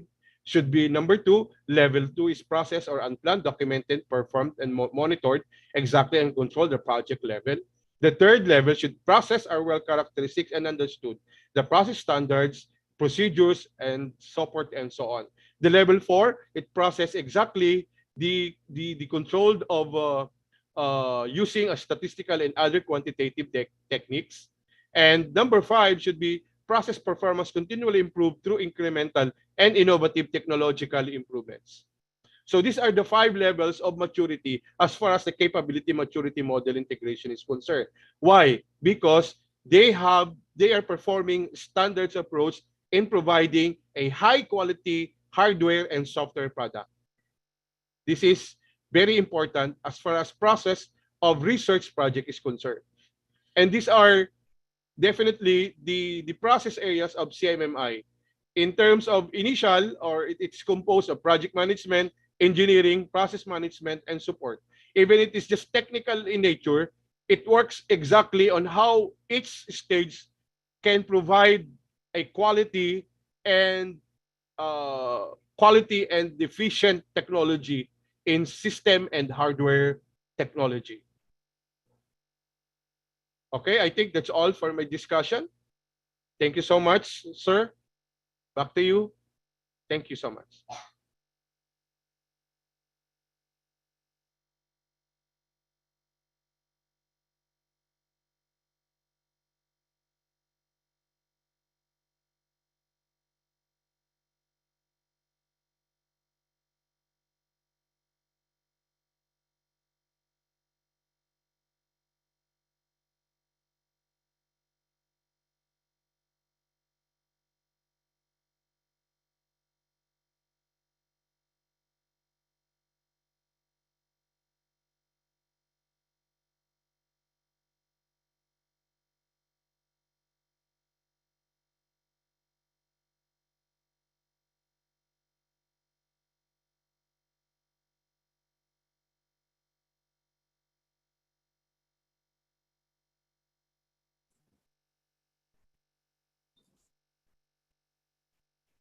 Thank you. Now I would like to invite Dr. Mutmaina as Assistant Professor Department of English, University Al Azhar, Mandar, Indonesia. Please. Thank you so much, Professor. Bismillahirrahmanirrahim. Assalamualaikum warahmatullahi wabarakatuh. Before I start my presentation, I want to say thank you very much to my dear Professor Muhammad Israel for having me and invite us as a speaker in this wonderful international workshop on research. And then I want to say thank you very much to the Nigerian, to the Mewar International Counselor, Engineering Samarkand, and also Professor Dr. Nel Megam, Professor Dr. Abud Hamid Al-Sawawi, and all of the participants, academicians, and all of the keynote speakers who are attending in this wonderful event. Allow me to share my screen. I know my time only 30 minutes to share about this workshop about the article. Okay, let me introduce a little bit myself. My name is Mutmainna, and you can call me Nina. I am lecturer in the Faculty of Teacher Training and Education at my university, Universitas Al Azhar Mandar in Indonesia. And this is some of my national and international organization, and also my research identity. I hope you can feel free to cite my article over there, my publication. Well, my topic today, I want to share to you about the importance of research. Mean that here, research and development perspective. I know that there are so many the kind of research and also the good research. This is one of the way to us to publish our research.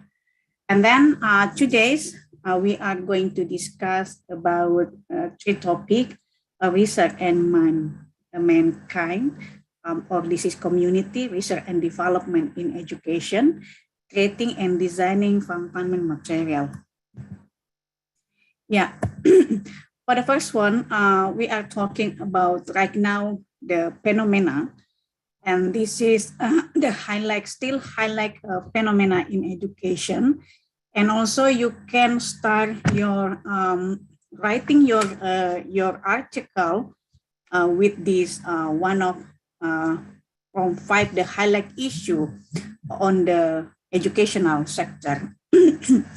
And based on my interpretation, my opinion, and I divide it into the 5 the biggest issue right now in the digital transformation on educational sector.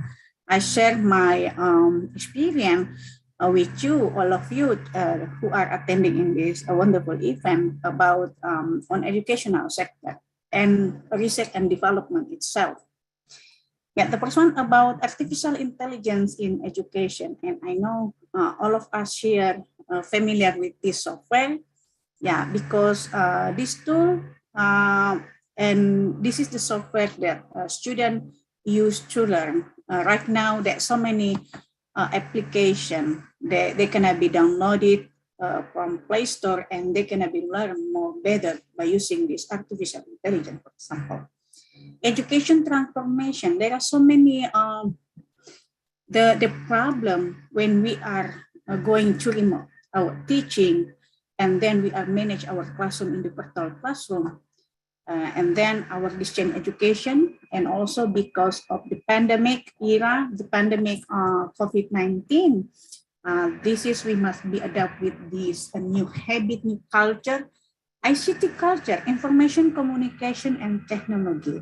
I think all of us here, as we are educators, we are academicians, right now in our mind about education, about the technology, and then how we are manage our classroom with and how we are engage our students to be more, they are motivated, have good motivation, high motivation to joining our classroom, virtual or face-to-face, or normally right now, the trend is a hybrid or blended learning environment.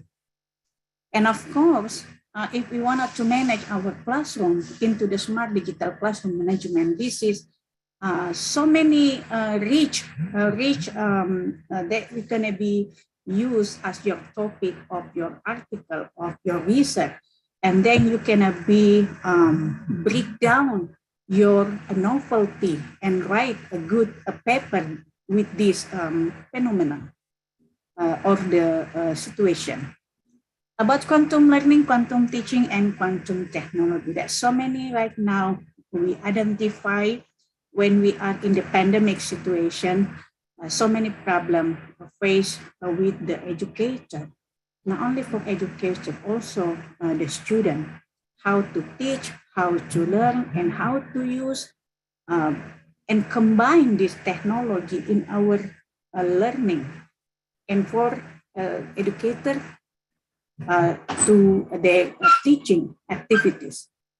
And this condition mobilize e-learning. Right now we are connected globally, and also mobile learning, this is being a digital support, everything by internet. But what about if the student or the educator don't have internet connection? So this is the problem in another side. We must training and introduce them to have the experience how we use the technology, because the technology of this is how must they know, because of this one, if they have the experience with the so many, they know so many technology or media, it will be help them for their next future career. And then about the accelerated learning, of course, about integrating technology or combine between technology in our daily activities, not only in learning and teaching process, but everything handled by the internet, and we can go anywhere, anytime with this virtual meeting like today's. We are meet in Nigeria, my time, we are now evening here and you are till in the morning. I think this is a good collaboration when we wanted to share everything together and sharing all of us, sharing to all of us. And then cybergogi, I think this is a good idea if you wanted to doing some research or writing an article about the cybergogi. The cybergogi, this is when you are combined between pedagogy and the technology. This is not only about the technology itself and the pedagogy itself, but also about the metacognitive skill, knowing how to run. Still more a little bit of researcher doing research about the metacognitive skill, and you can finding in a Google. So many right now just share about the social media, and then you know that the student right now and the social media, we can be used in our learning and teaching process as a tool or as a media. Digital vaccine, right now we are in the society 5.0. So many of us are familiar with the internet and have a smartphone.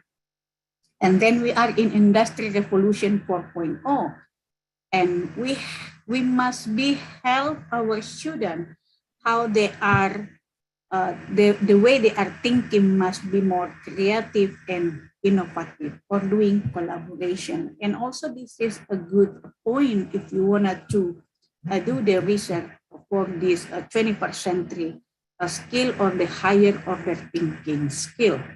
How you can be doing in the classroom or implementation this technology to collaborate between the technology, the pedagogy, and 21st century skill.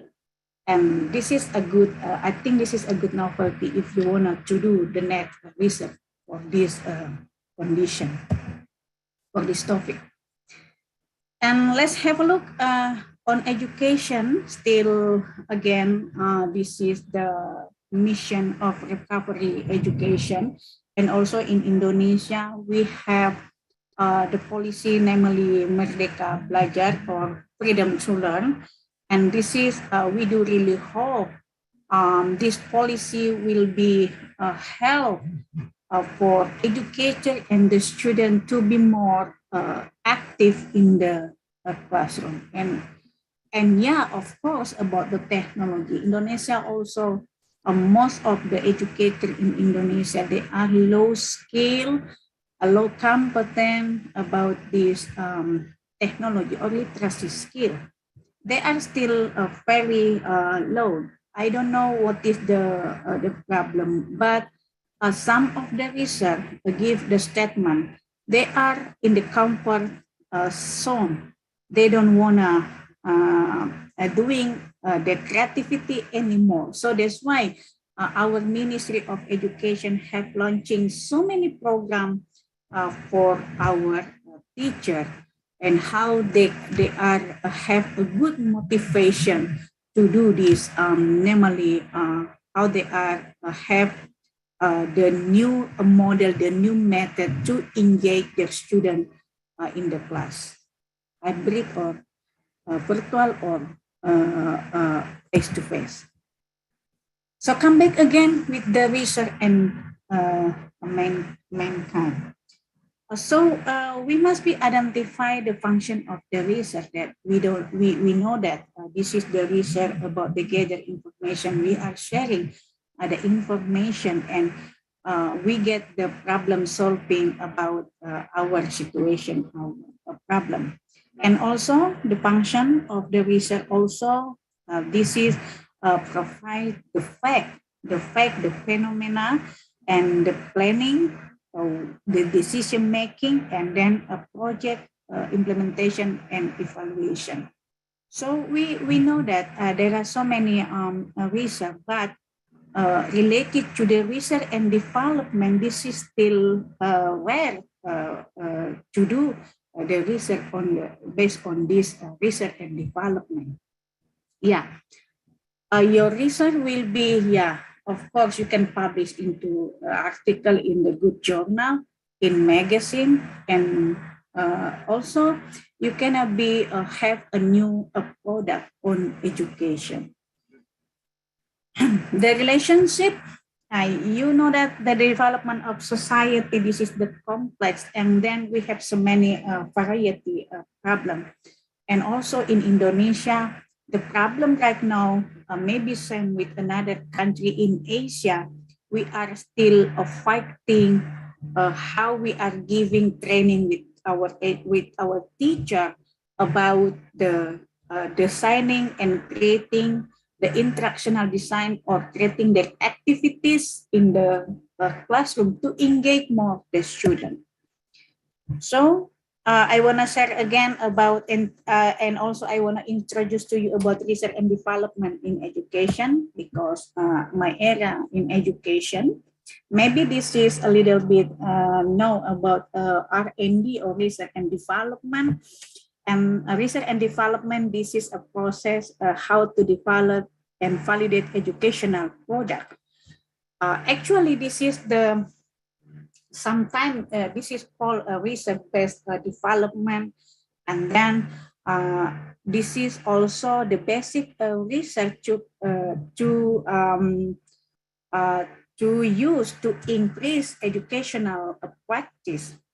And also R&D is benefit to product coaching skill model as before. What is the educational product? So yeah, this is you cannot be designing the new specific curriculum like in Indonesia right now. Our ministry launching the new curriculum, namely freedom to learn. And for example, and also you can create a new method. Doing innovation, you are create a new teaching model or educational media or textbook or a module. This is the product of education, and then you can share it how you are designing everything based on the student want, the student need, and the student like. This is the main point of research and development. Everything we are designing not based on the theory, not based on book to books. We collect so many books and we are writing our book, our new book. Not a simple like that. But Rmd, this is we are developing our product based on the finding, based on our research itself, and also we must doing some of the testing before we are launching or dissemination our product. For example, if you wanted to write a new books or a new textbook, this is related based on the student, your student want. So how we can identify what is actually the student want. This is step by step of the Rmd Flow Chart. Actually, there are 10 steps you must do before you are dissemination your product.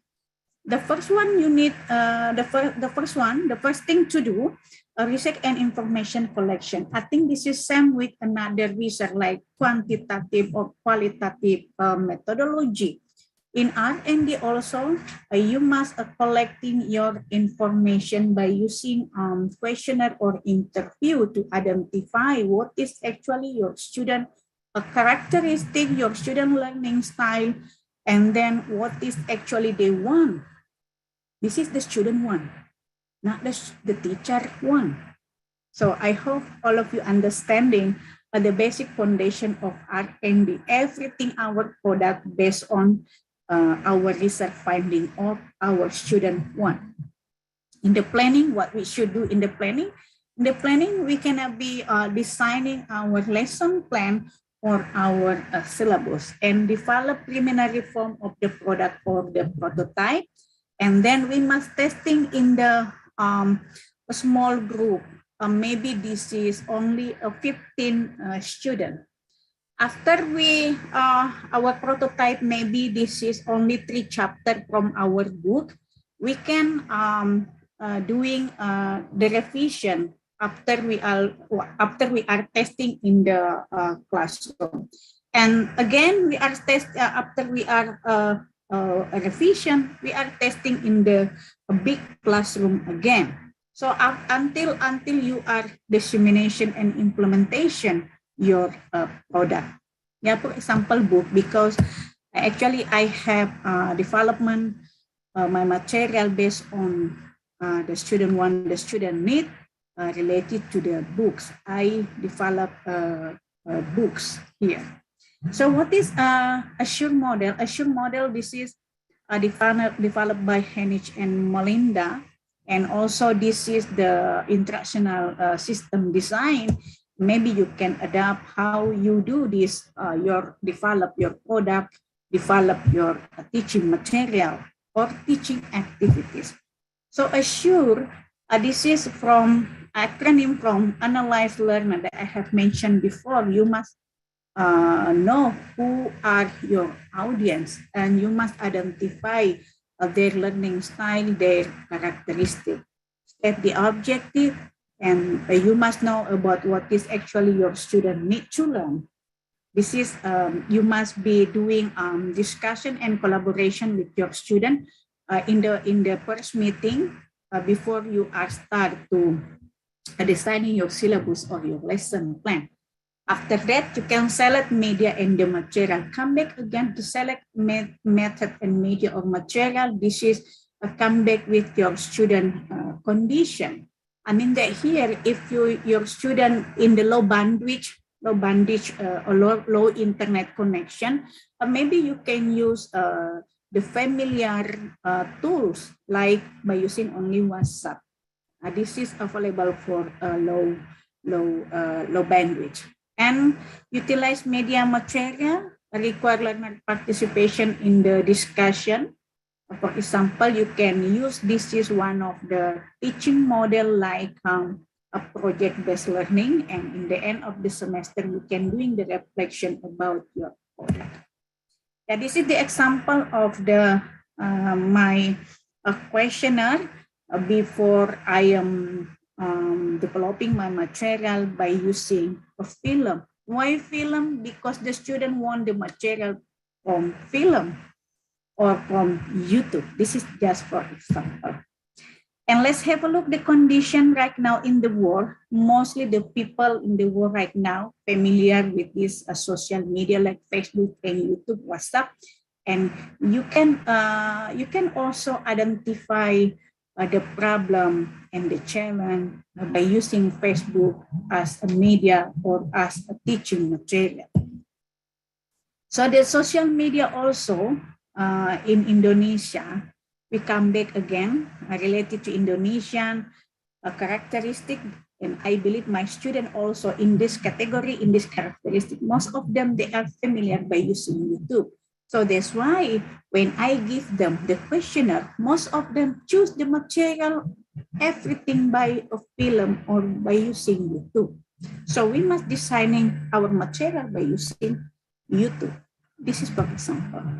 So again, the potential audience in Indonesia also by using YouTube. There's so many, mostly the student, they want to be the material by using YouTube. Maybe I will do my presentation. So this is the example of my product, education product, and you can also Googling and download it, my books. And all of this book, the topic in this book from the student one. They want to by using film, by using song, the material, because I'm teaching English. So everything, all of the material we are designing by student one, from the student one. So this is everything my product. So the example of if you will use the film, this is the example of the material by using film. You are play this film that actually it will be help your student to achieve the higher order thinking skill from remember, understanding, remember, analyze, applying, creating, and evaluating. And this is actually help you to help your student to achieve the higher order thinking skill, and how film will engage your student to be more active in your classroom. This is the example by using film. And then from the film, we are break down into the material in our in the books. And this is the file of the books, and you can you can download it, my book, and everything the material from the film, for example. So when I experiment in the classroom by using this film and everything, the material on the student smartphone. Yeah, they are very active and they are use this smartphone. So designing and creating containment material, I have only 3 minutes. Just only want to share to you about why we must change the way we are teaching, because we know that the students, they are different with us, and we must accept it and teach differently. And also we must know what is actually our student characteristic. I think this is will be a good article for you if you wanted to identify, and then you wanted to creating a new product based on your subject or your material. This is the example by containment or education and entertainment. I think my time is a limit. Maybe we can be discussed in another time. So my article, this is from in magazine. I have launching about the containment. You can get it this magazine. I will share to you. And containment actually really help for the student and have impact for the student 21st century skill, communication, collaboration, critical thinking, creative, And this is, for example, namely virtual reality, some of the technology and the social media that actually help your student to be more engaged in your learning and teaching process. Some of the tools that actually really help you, and maybe your student asking you why we must know so many technology, because the technology have their purpose. Like in communication, you can use, for example, Facebook, and another skill you can develop.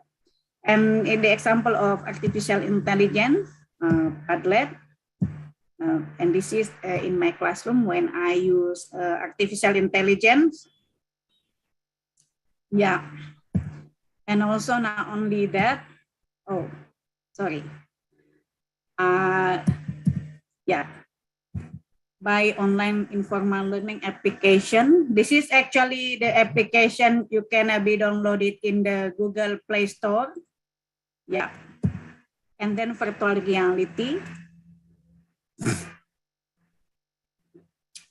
This is my class.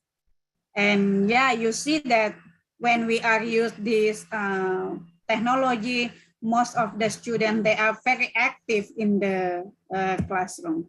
So what about if the student don't have internet connection? Nothing can stop education. You can still doing without internet connection. Yeah, this is the last. Technology will not replace the teacher, and I believe that teacher who use technology will probably replace those who don't use the technology. We use technology to make our learning and teaching process to be more active, effective, practice, and efficient. Thank you for having me and listening to me. Yeah, 30 minutes, I know. Thank you so much, Professor. Thank you for having me and listening to me. Thank you, your Dr. Muthunayak, for your valuable lecture. Now, I would like to invite our next speaker, Dr. Sovi Ganguly, Assistant Professor, Department of Electrical and Instrumentation Engineering, Thapar Institute of Engineering and Technology, Punjab, India. Please, Dr. Sovi Ganguly, sir. Yeah, good evening. Yes, sir. Thank you, sir. Yeah. Should I start? Yeah. Yes, sir. Yes, sir. Good evening. Yes, sir. Yes, ma'am. Good evening, ma'am. Yes, sir. Is my screen visible to you? Is my screen visible to all of you, to the participants? Oh, fine. So I'll take you through a different league, of course. And what is our motto today? We need to have a workshop where we learn something about how to publish in some top or reputable academic journals. So for this, my presentation will be based on a few things that relates to publication, that relates to how we'll choose a journal, how will we frame our topic, how we will decide our sections for a particular journal paper, and finally, what are the do's and what are the don'ts that we are going to take up. So in my next 30 minutes time, I will be consuming most of them through discussions, and we would like to have some interactions at the end as well.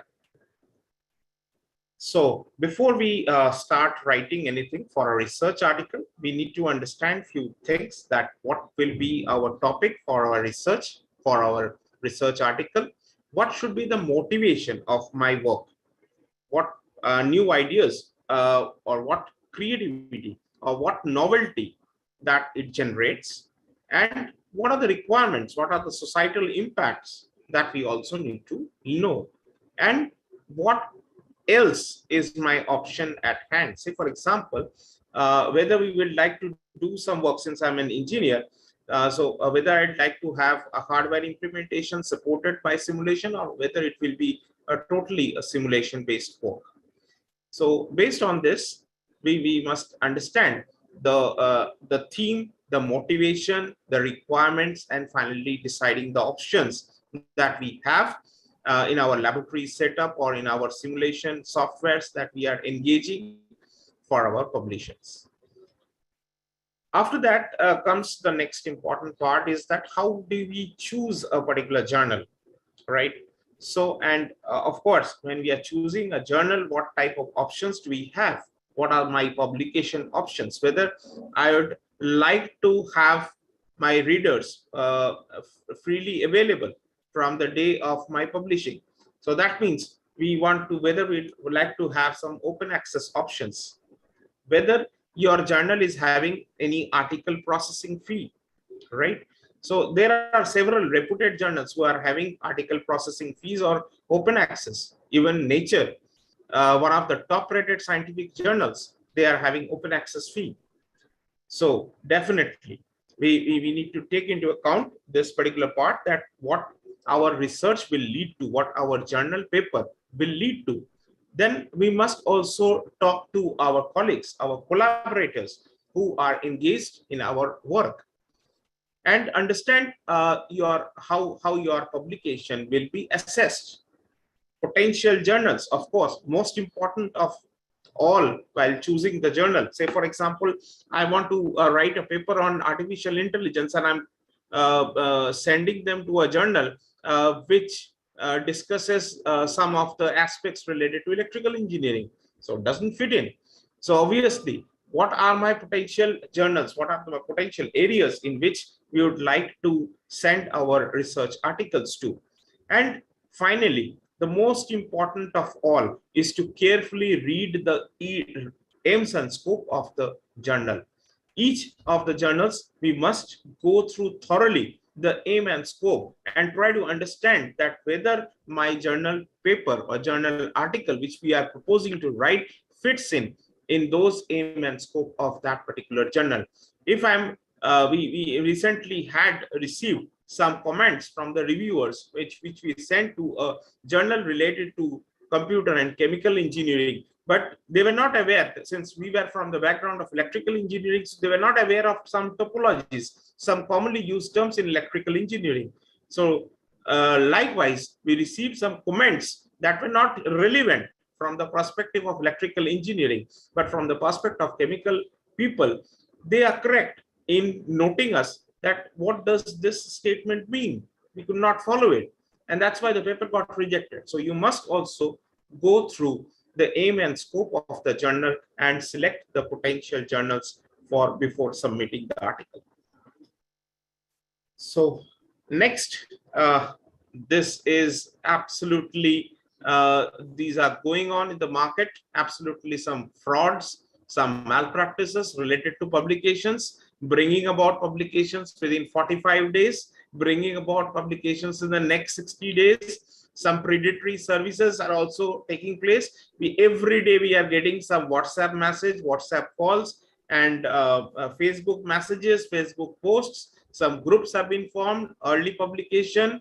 So several websites are also there. There are predatory journals as well. So do not fall into this subject, do not get into these type of temptations, I should say. You cannot resist those temptations. Every time they are coming out, so and so authors are available. If you these are booked, these author positions are booked, and these so and so author positions are available. So several times we have to sometimes block them from the Facebook accounts. Sometimes we need to block their accounts from their WhatsApp as well. Sometimes we get into the WhatsApp group of their research, what they are calling it as a research, but they are not doing no research work at all. They are simply manipulating the things, manipulating the results, and they are trying to bring out some publications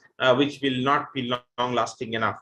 So definitely some fake reviews, some misleading or incorrect information, some predatory services, like we are going for some professional services. We are providing some support, PhD assistance. This is in India, we call it PhD assistance. Every time we get a call from some call center that do you require PhD assistance or something of that sort, do not fall into this trap. It may be time taking, but someday or the other, you will be able to publish your own authentic work. So never get associated with such fraud and malpractices that are taking place. Always submit your article yourself or through your supervisor. If your collaborators, through your supervisors whom you know, only make correspondence through them and them only. After that, this is another malpractice that we would like to highlight upon, that you should always submit one journal, means one research article for a particular journal, and not doing parallel submissions. So this is also strictly, this should be followed. When should I go in for duplicate submission? Say for example, I have published a conference paper, I have presented in the conference, and some part of the work may be associated and which we are expanding in the form of a research article that should be submitted in a journal paper. But those similarity checks should always be carried out. So when we have we want to have some sort of repository, some sort of a preprint, say for example Research Square, these sort of organizations are coming with a preprint, archiving your paper. If it is if you feel that my discovery or that my scientific work is should be immediately be published, then you go for the duplicate submission. Otherwise, don't go for it. Don't go for the duplicate submission, and don't do parallel submission of a single paper in a particular journal. It may be going to a similar reviewer, because the reviewers are selected based on the expertise of their work, right? So you may be getting the mails from the editorial office that you have made a parallel submission. So this should not take place at all. Duplicate submission is unacceptable.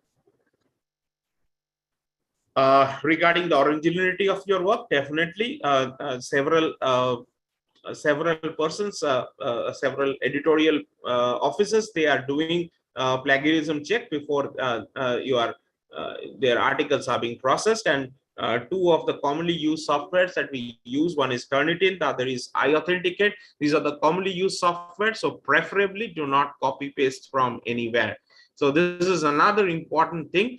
It may include contents from your books, from any websites, or any journal article, or any conference article as well. So we need to recycle your text. We need to excessive or repetitive use of some own work should be avoided. And we can also mention those data in a different pattern, and that leads to some distortion of the scientific records as well.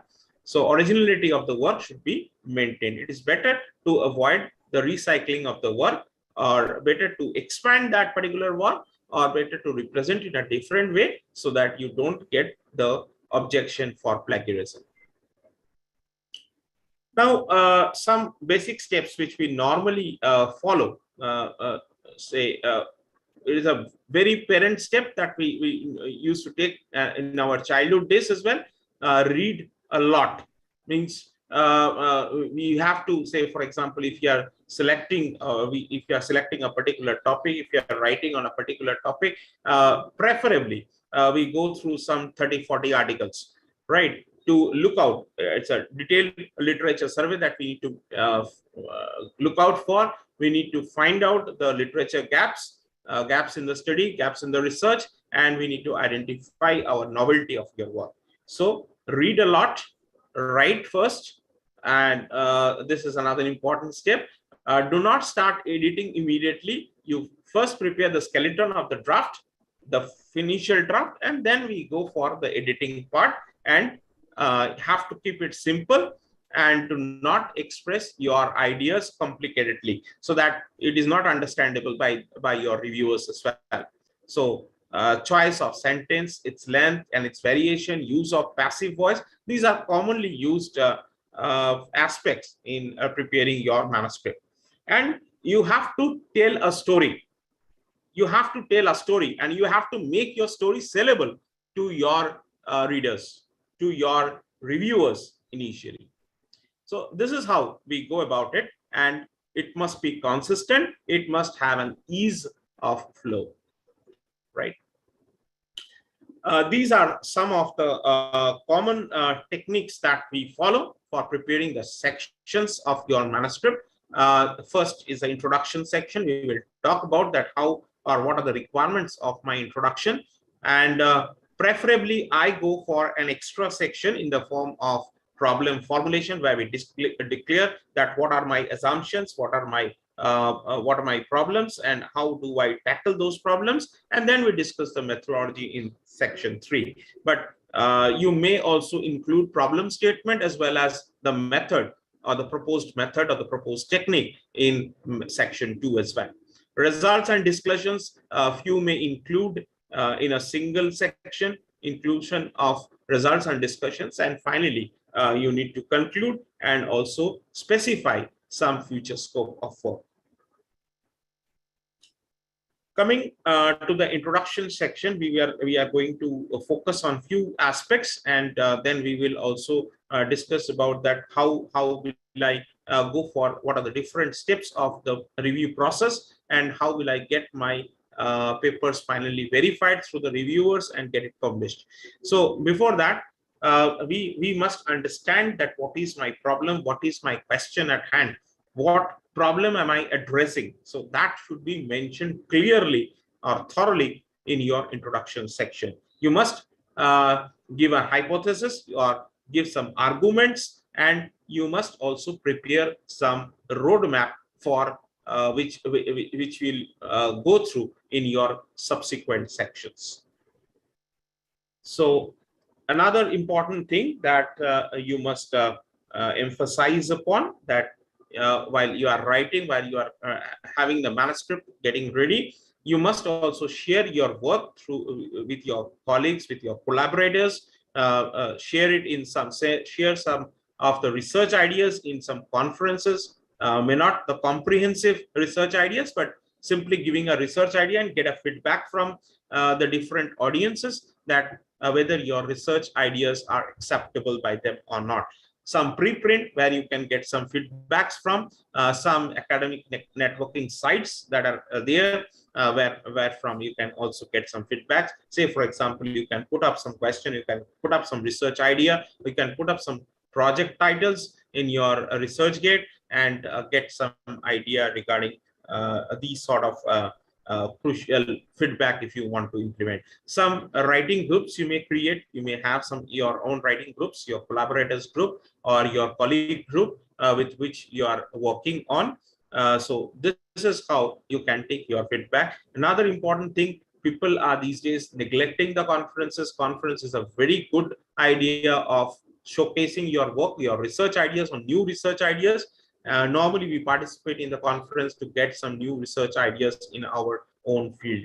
So it is a very important interaction section that may take through, and you will get some good research ideas, and from where you can generate your own research skills. Coming to the submission process, you must make sure that your manuscript file, your tables, your figures, and any other data files that are associated with your manuscript must be ready at the time of your submission. If you are using any copyrighted images or any data, definitely you have to seek permission and have to provide the copyrighted part with respect to any. This is mostly applicable in the books where you have issues regarding copying some images from or some data from other resources. So where we can have some copyright issues. Email addresses. So you must always mention the email addresses of the co-authors and their names, correct spelling. We must ensure them as well at the time of the submission, and agreement with the co-authors while they are publishing, and their choices, their responsibilities, and we must also send the correct version of the paper. It's not that it has been uploaded in the online submission system and later on you will find that there are plenty of grammatical and spelling mistakes as well. So this is how we go about it. We will quickly go through some of the types of review that we are calling it single blind review or anonymous reviews. Some double blinded reviews are there. and also open peer reviews are also available. So we will not focus on this part too much. Rather, we should understand that what are the different stages of our review process. So we can get some desk rejections initially from the editorial office itself if it is not of sufficient quality, if it is not fitting into the aim and scope of the journal, if it has got some public plagiarism issues, definitely they will. Otherwise, they will go for the review process, and in which the reviewers will suggest you something, some decisions they will give to the editorial team, and based on which you will get some revision, which you require amendments, and this will be further be verified by your reviewers, and then your final decision will be reached. So we can get revise and resubmit decision, you can get minor revisions, you can get accept, and the most horrifying is your rejection. So we too, we don't think that we don't get rejections. We also get rejections at any point of time. This week also we got rejections. So rejections are a part of your publication process. So not to bother too much about rejections from comments, from several inputs from different reviewers. We also learn something new, and it's a learning process as well. So making it responding to your reviewer comments, how you should be cordial, how should you address each and every comment, how should you carefully read your decision letter and consult with your co-authors or collaborators, and break down the comments categorically, and you must also make the suggested amendments, try to address all the comments that has been if they are appropriate enough, if it's such that they are asking for something really that does not fit in your aim and scope of your paper, definitely mention that, and definitely put it in the form of a future scope of work that you would like to do. And if the reviewer has some misunderstanding or misunderstood, do rectify it politely. So after that, you must address your comments, you must review the response again and again, and to make sure that it is absolutely clear and devoid of any clarifications, and be professional, be respectful, be polite, be cordial. These are the terms that we are using, but sometimes it too matters. Definitely you must remember that they are trying to help you to get the things published to the best of the best thing out of you. They're trying to get out the best thing out of you, and rather than showing the ego or tempo, something like that. So these are some of the important points that that being sent to you. If you are sending it to the wrong journal, definitely they will send you back. Not appropriate journal or a true journal, if your article size is too long or too short for publication, and if there is some convention or some academic writing, there is a problem, or there is a poor writing style, grammatical mistakes, punctuation error, contribution is not highlighted properly, in case it's a theoretical work, if it's a theoretical framework, it is not justified framework, and some unethical issues. Definitely I'd like not to highlight upon it, but still some, if there is some plagiarism issues, definitely they may be getting rejected. And you must always proofread your manuscript before you send it to the online submission systems. So these are some of my publications that you would like to see upon, and we are going on spontaneously, and we are having some good number of publications in recent time, for which I have been invited as a speaker for this workshop. We would like to thank Mewar International University, Nigeria, and the organizers for giving me an opportunity to present before you. And I hope that I'm done with.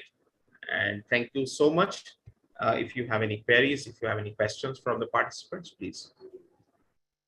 Okay, sir. Thank you, sir. Thank you, sir.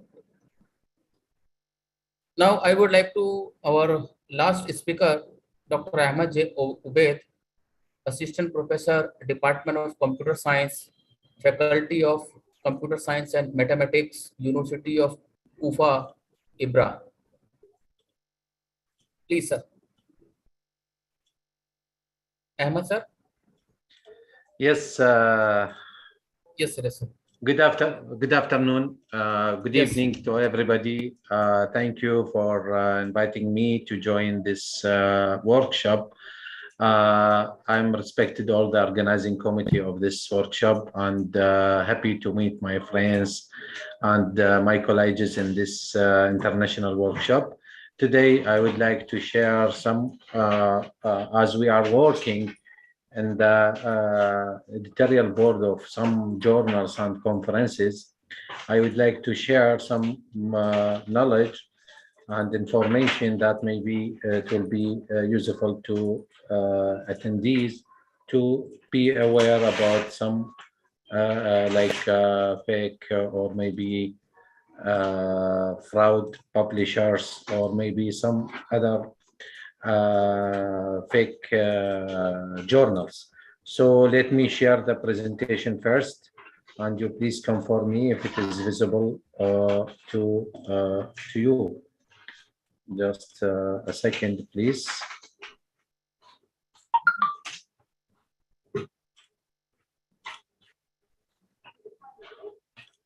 Okay, now I am sharing my screen.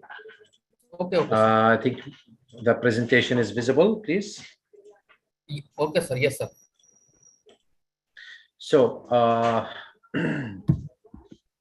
the presentation actually is divided in two sections.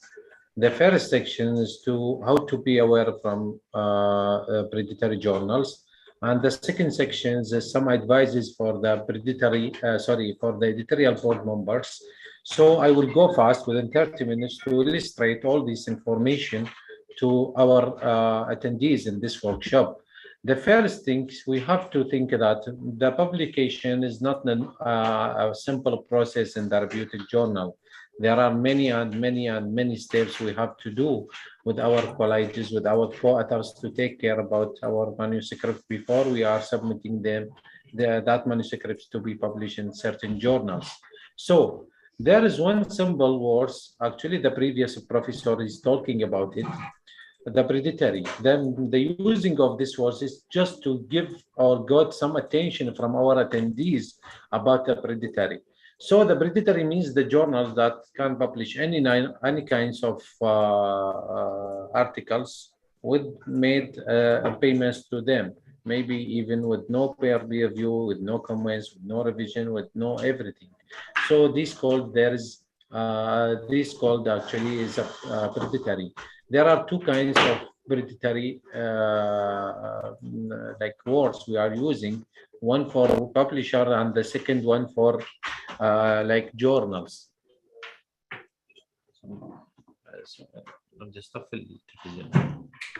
So sorry, the next, let us go for the source of this words. Actually the predatory journals or predatory names or topics, it actually is declared or defined by the scientist Professor Jeffrey Pell in 2006.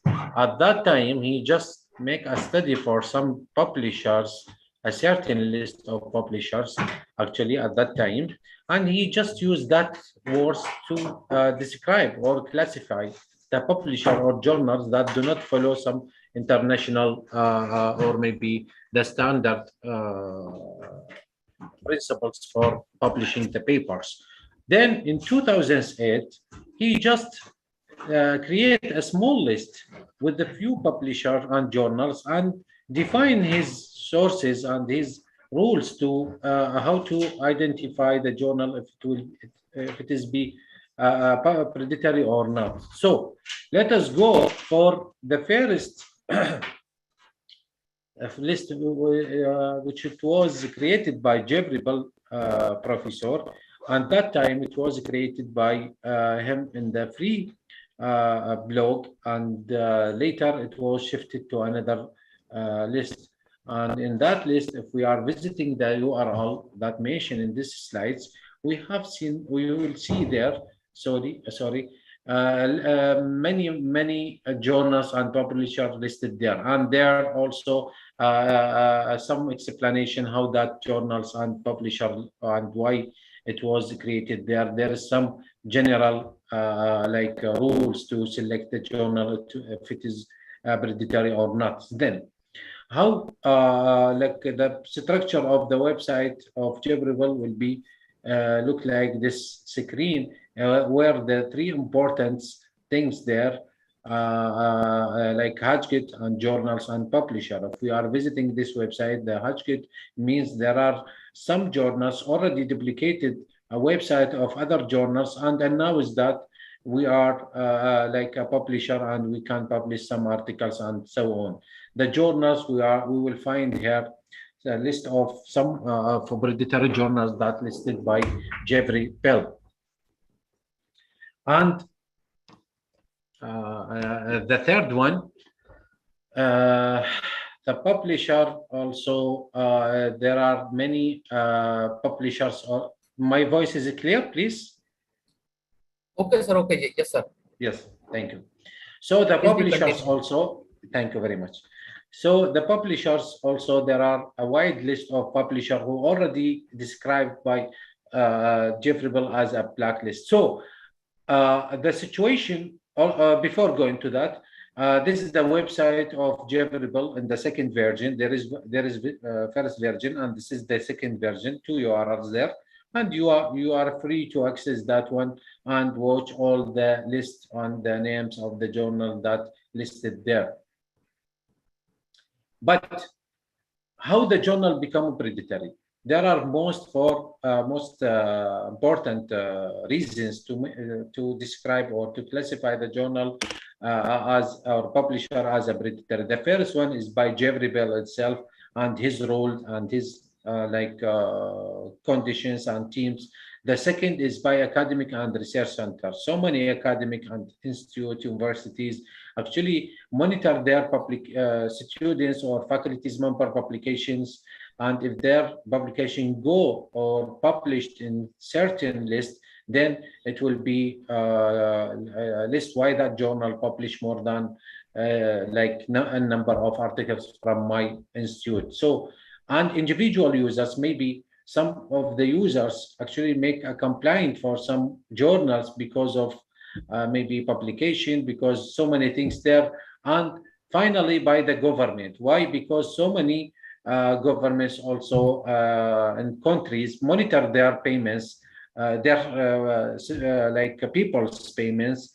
Where that payments it has been sent, maybe it was sent to certain country and they are check why that country received so much amount from our peoples or citizens. Then at that time, maybe if they are found some journals doing that or publisher, maybe either they are, because so many countries also, they are creating their own list and call that list is a blacklist. And also it's look like a Jeffrey Bell list. Anyway, let us go for the other source of this website. Actually, we have seen that there is a contact information. So any people who can make a contact to that website or the team who working behind that, and either asking them about certain question or maybe complaint about certain journal. So this is the history of Reputable, where in 2011 there is only 18 publisher, and 2017 there is 1155. So according to that, at the current year, more than 3,000 or 4,000 publisher and journal actually listed there. So here is a comments of one famous person about the Jeffrey Bell and his list, and I would like to go for some practical examples on this seminar. Let us check for this case study of 2 journals who these journals actually has the same names, the same information, the same editorial board information, and all these things. And let us go for one examples. Here, if we are check the contents on both websites, we will find that the same information it was listed in both websites, and there is different URL as you are find here. There is one URL and this is one URL. So according to that, how to identify which one is origin and which one is fake. So let us go for the next step and check both websites. We will find that both websites and both journals websites publish more than a number of articles from many countries like India, Iraq, from like other countries. But our standards rules that said if that journal information it was listed in Scopus or Simago, then it will be a Scopus or reputed journal. Let us go for that. So by checking the information on both websites, Scopus and SJR, which belongs to Simago. So after we are printing the ISSN, and we have seen there a web page, journal homepage there, and also journal homepage here. But if we are pressed this one, we will go to another website. But if we are pressed this one, we will go to another website. Why? Because we are all as we know, the SJR may be update. It will take at least 2 years time, or maybe 1 year time. But the updation in the Scopus review is take maybe 1 month maximum, or maybe 3 months maximum. And they are always updating their list for discontinued journals and all these things. But how to recognize which one original? Let us go for the next and call Scopus about this one. If they are documented this one, it means that journal should be reviewed and it should be verified. Because why? Because the papers it was published here, it should be indexed in their database. But once we are called them, as you can see here, they are mentioned that the other website is reputed, but we don't know why they are indexed this one. You just imagine that. Let us go for this one. Okay, they already linked this website to their page, but they are answer this one is reputed one. So according to their answer, you cannot recognize which one it's reputed and which one is fake one. So let us go for the Simago, and when we are pressed on that link, we are visiting this one, and after we explain the the information to them and show them the message, they are disable the comments. So with these kinds of situation, we cannot recognize, as you have seen here, we cannot recognize which one is fake and which one is origin. So let us go for another example about the fake, as you have seen here as example, because there is which answer is correct. We cannot find which answer is correct, and we cannot find from Scopus and Simago which one is origin. But we have to wait their confirmation of bill list. If we are visiting the list and searching about the journal name in the predatory journals, we cannot find any information about the journal. But let us go for predatory publishers. We have seen that there is the name of publisher, it was listed there. And the second websites, when we are searching about it, like let us go and searching about Nadia publisher, the publisher of the second fake journals, and they are already mentioned there. The link it was and the publisher it was linked to the previous one. So means the predatory publishers, it means that the journal, even it was indexed, even it was fake, but there is some doubts about that journal, either for a peer review or maybe some other reasons.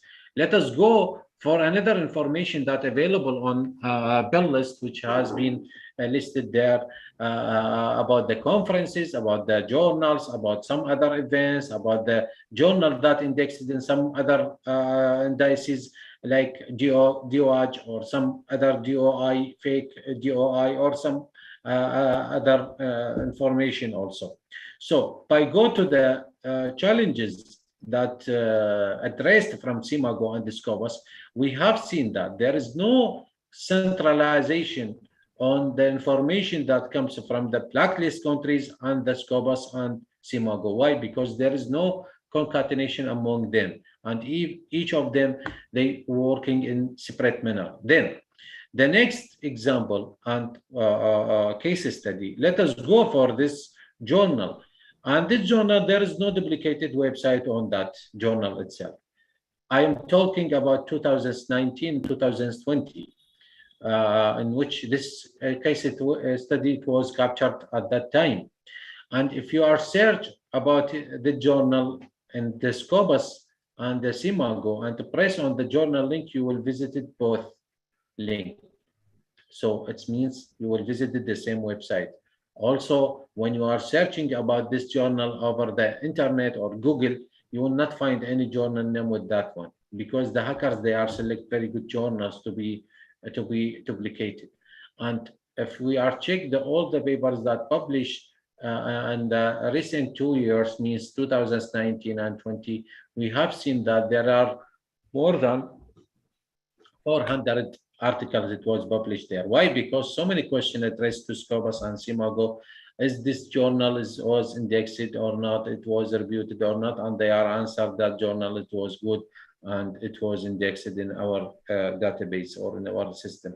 So after all those authors published their papers, and the SCOBUS removed the link from that for this journal, and they said this is a black journal or duplicated journal. But who can denote that those authors about their publication? No one will care about that. And if we are searching also and Bell list, we cannot find any information. Why? Because also the information in Bell list is take sometimes to be updated there. Why? Because maybe some other sources also not available about that journal, and it will take maybe up to 1 year to be listed there. Let us go for this one also. This is one example about the journal also. It was indexed in SCOBUS and later it was described as a Hashgate journals, where you can also not recognize which one is origin because the same information listed. So I can't confirm you that this is one is fake and this one is origin. Why? Because 2 years after indexing this journal in SCOBUS, then they are discovered this one is the origin one and this one is fake one, and so many papers published in this in the fake website, and we don't know about their sources. If you check here, also the drawbacks of that, the papers cannot be removed here till maybe it was removed from the domain owner or maybe from the hosting company who hosts this website. And let us go for another examples. Another challenge in Bell list and the predatory. There is no control about that. No one can control the Bell list contents. No one can address any journal there without their confirmation. So, but how the disadvantage of this predatory list? Actually, there is no full documentation about all the journals around the world. Why? Because new journals, I am just talking about the data statistics of SCOBUS in 2022, the month of February, the 2021, the month of October. There are more than 500 journals already created to the SCOBUS database. So to document all the information about all the journals that exist in our world, we cannot control that things, and we do even that there are many sources to address the journal, and we cannot cover all the journals. So to address that, how to solve how to be able to identify the journal. Suppose this case study for one journal, and it's called Xian Journal. And at that time also, 2020, 2021, this journal actually published more than thousands articles around the world from many countries. and later it was discovered as a fake journals, and the real one, it was in Chinese language. So, and the domain also is different. So many papers has been like published in the fake one, and the real one, it was listed in the like in the English language, sorry, Chinese language. And the first one, so we have to address some rules, like to identify the journal if it is fake or not. The first one, we have to check the editorial board information if it is okay, or the editorial board info like names already famous names, or maybe some fake names. Then check previous published paper if there is some papers already indexed in Scopus or not. Select any random 5 papers and search about their DOI or their information. Check the payment methods of that journal, about maybe their payments information, because the fake journal cannot go for official payments like bank. Maybe they are go to the Bitcoins or MoneyGrams or some other payments methods. And read carefully the comment in Simago, because some authors or some users already commented about each journal if they have seen that the journal was not good. And also navigate about the papers if the journal already published some other papers out of scope or not. If it is do that, then that journal, it will either fake or maybe it is not reputed journal. So by go back to our case study for the 2 journals have seen in the last slides, if we are searching about the name who listed in their editorial board, we cannot find any information about him in the Google. But if it is a famous name, so it should be that name already have maybe Google Scholar account, and we can visit his account maybe from Google. So let us go for another case study. And about this journal also, published so many articles from many users. Then it was removed from Scopus and like Simago, and they are considered this link, and already they are mentioned in their website. So I'm just feel that already some journals already it's just expectation, I don't know, but I'm just talking about even one journal. Maybe they already hackers agreed with that journal to do this kinds of a process, but we just expect that things maybe it has been already occurred in some journals around the world. So by go to this case study, and if we have seen the fake journals, if it is already published in open access and charge payment, so it should be that articles free access to each one and to everyone. But after we are pricing for anyone, any article or any volume to visit the published article, we will see there only the title and the abstract. And if we are requested the PDF, we have faced that there is a login information and we cannot even register there. Many times we are not able to log into that account and download the PDF. So that means that if it is open access publisher, it should be published my article in open access, and everyone can download and watch that paper without any registration or login. So let us go for another things. The list that comes from intermediary persons who are contribute some journals. Suppose this list is already comes from one person who live in Canada, and he sent that list to my friends. And if once I check all the journals that listed in this list, I'm just select the 5 journal because of the image size. I find that all these 5 journals are fake journals. Why? Because of some reason that already listed in the previous slide. So go back to this journal and let us identify how that journal it was fake one. If we are check the title of that journal, architecture and technology, means there is some things related to architecture, means engineering and some technology. We expect computer science, we expect engineering papers there. But if we check that things, we will see there medicine, agriculture, fine arts, religion, pure science, engineering, means all the kinds of papers can be published there. So that means there is no peer review, no any checking in that journal, and that journal it was also fake, as we are mentioning here. Also, we have to check the contact information of the journal. If it is simple email or maybe simple information, there is no guide information, no public information on that journal. So we expect that journal also fake. Let us go for another like information. Well, let us check the editorial board members. If we have not seen there any editorial board members, so maybe like this example, also we list that journal as a fake journal. Let us go also for another reasons and check the ISSN, the DUAG, the other information or indices of that journal, and some sources also like maybe it will help us to detect if that journal it was fake or not.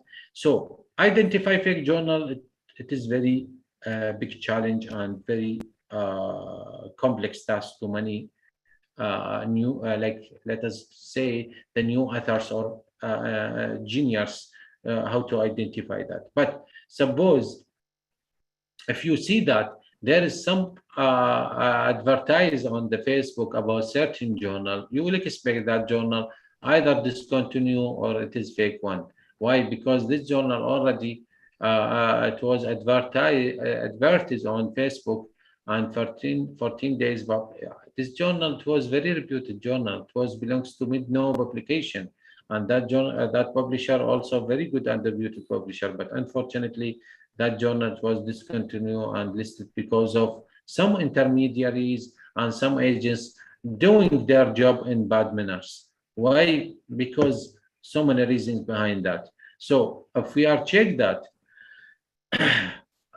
Some countries, what they are doing, they are sending corrupted articles, means it is not a real article to that journal, and see how that journal accepted or make a review for that article, some countries, and if they are seeing any acceptance upon those corrupted articles, they are listed these journals or publisher as predatory or black. Let us go for another example. This journal also very reputed publishers and journal, and the website cannot be duplicated by any hacker. Why? Because of the security and many reasons there. But why that journal listed as a predatory journal? Why? Because this journal send a lot of review invitation to the non-specialist peoples. And if they are do that, just they are searching for any two people who can accept their articles or can review their articles, because also the new authors can receive these kinds of invitations. So why they are doing, there is some authors, or maybe there are many authors, they don't have much knowledge about publication and how to review the papers. And if they are receive some review invitation, maybe they cannot review it well. So let us go for another kinds of faking. What kinds of faking maybe we are facing? Actually, the hackers also, they are very smart. Why? Because they created the website in BKB form. And in that form, you cannot recognize which one is origin and which one is fake. And also, they are doing the same comments on the Simago. Maybe if you are visit Simago and Scopus, you will find in Simago, the SJR page, you will find the comments of editor-in-chief of the fake journals. So if you are find their comments, you will believe that journal, it was reputed. But after 3 years and publishing a lot of articles, that journal, it's discovered as a fake journals and the origin in some other websites. So most of the journals actually comes from Western countries, and maybe many others, hackers, they are stealing the information of these of that journals. And latest but the publishers also, some countries and Ministry of Higher Education list the most reputed publisher who they are follow very good manners for publishing the papers, and their websites and their journal websites, their publisher websites cannot be duplicated by anyone. Like if you are visiting any Springer or maybe Elsevier website, you cannot duplicate it. Even you are very intelligent, but you cannot duplicate it. So these are some of the recommended publishers from Ministry of Higher Education, which has been issues in many countries. So thank you very much for the listening. I hope and I am not exceed the times, and I have my presentation give some information about predatory or maybe publishing in reputed journals. Thank you very much for listening, and thank you very much for the Vice Chancellor of this workshop, Professor Israr Muhammad Israr, for inviting me and also for organizing this workshop. Actually, this workshop, it was very great with very large number of attendees, with very famous names of speakers around the world who have very good and excellent experience in their field. Thank you very much again, and wishing to all very happy Ramadan Mubarak, inshallah. Thank you, sir. Thank you, sir, for your valuable suggestion. Now, I would like to invite concluding remark Professor Dr. Mehtab Alam, Dean Academics and Director Academics Planning, Mewar International University, Nigeria. Please, Professor Alam.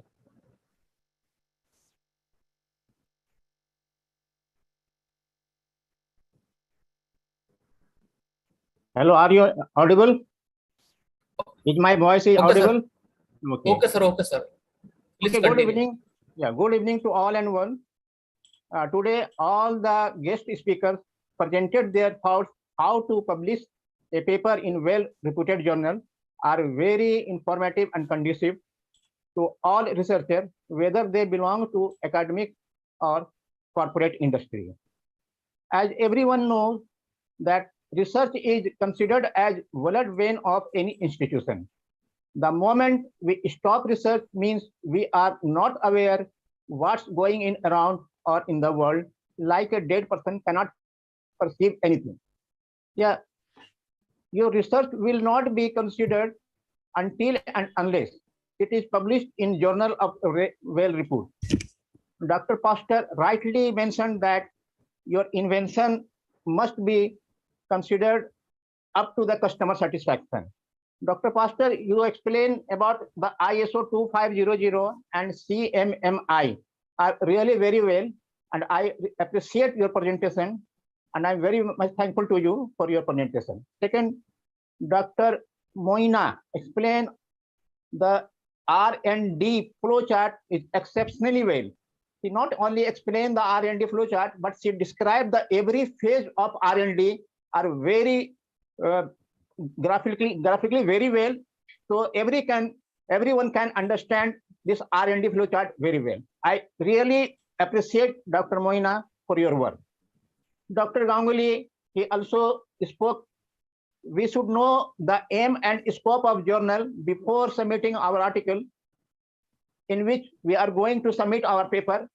Is very praiseworthy, because nowadays the researcher or author, they write the paper and without knowing what are the aims and objective of the journal, they submit the paper. They not only waste your energy, but also they waste the resource and energy of the journal team also. Lastly, Dr. Ahmad Obaid, he explained how to identify predatory journal is quite informative. He described the catastrophe of fake journal are praiseworthy. I really appreciate Dr. Ahmed for your work. I am very thankful to you to join this workshop and explain your work. Today, we all participants focused on how to publish our work in journal having high impact factor and good indexing. All the speakers who who participated in today's workshop are highly experienced and good instructors. I, on behalf of Mewar family, am very thankful to you for participating in this workshop and guiding the researcher fraternity to publish their paper in good journal, irrespective of their area of research. With this, I want to once again thank every participant and hoping to meet you very soon. Thanks, everyone. Thanks. Thank you, sir. Okay. Now, I would like to invite our Pro-Chancellor Administration Engineer A.S. Bello for the closing address of this international workshop. Please, Engineer A.S. Bello, sir. Hello, everyone. A very good day. On behalf of Mewar International University, I, Engineer Abubakar Sani Bello, would like to sincerely appreciate your attention today for taking out of your busy schedule to provide us with such a valuable information. This international workshop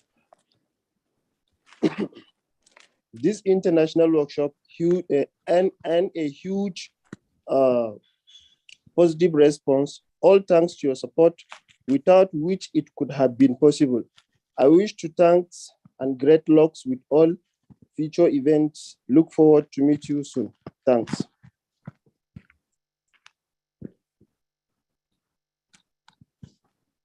Thanks, sir. Thanks. Now,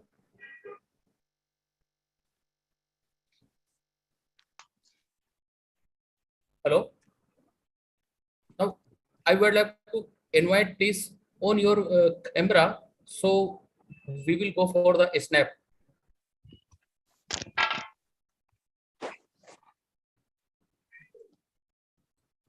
Please, all participants, just turn on your camera, so we will go for a snap.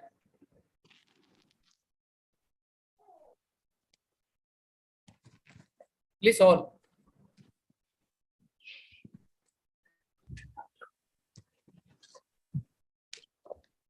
Wait.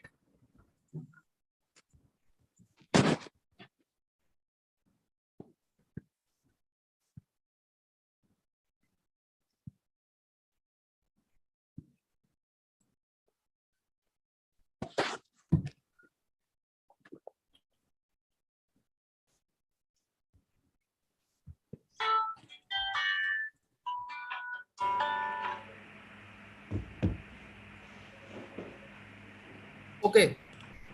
Thank you, all the participants and all the speaker. Thank you. Welcome. All the best, Professor. Thank you for your hard work for this workshop. All the best. Thank you, sir. Okay.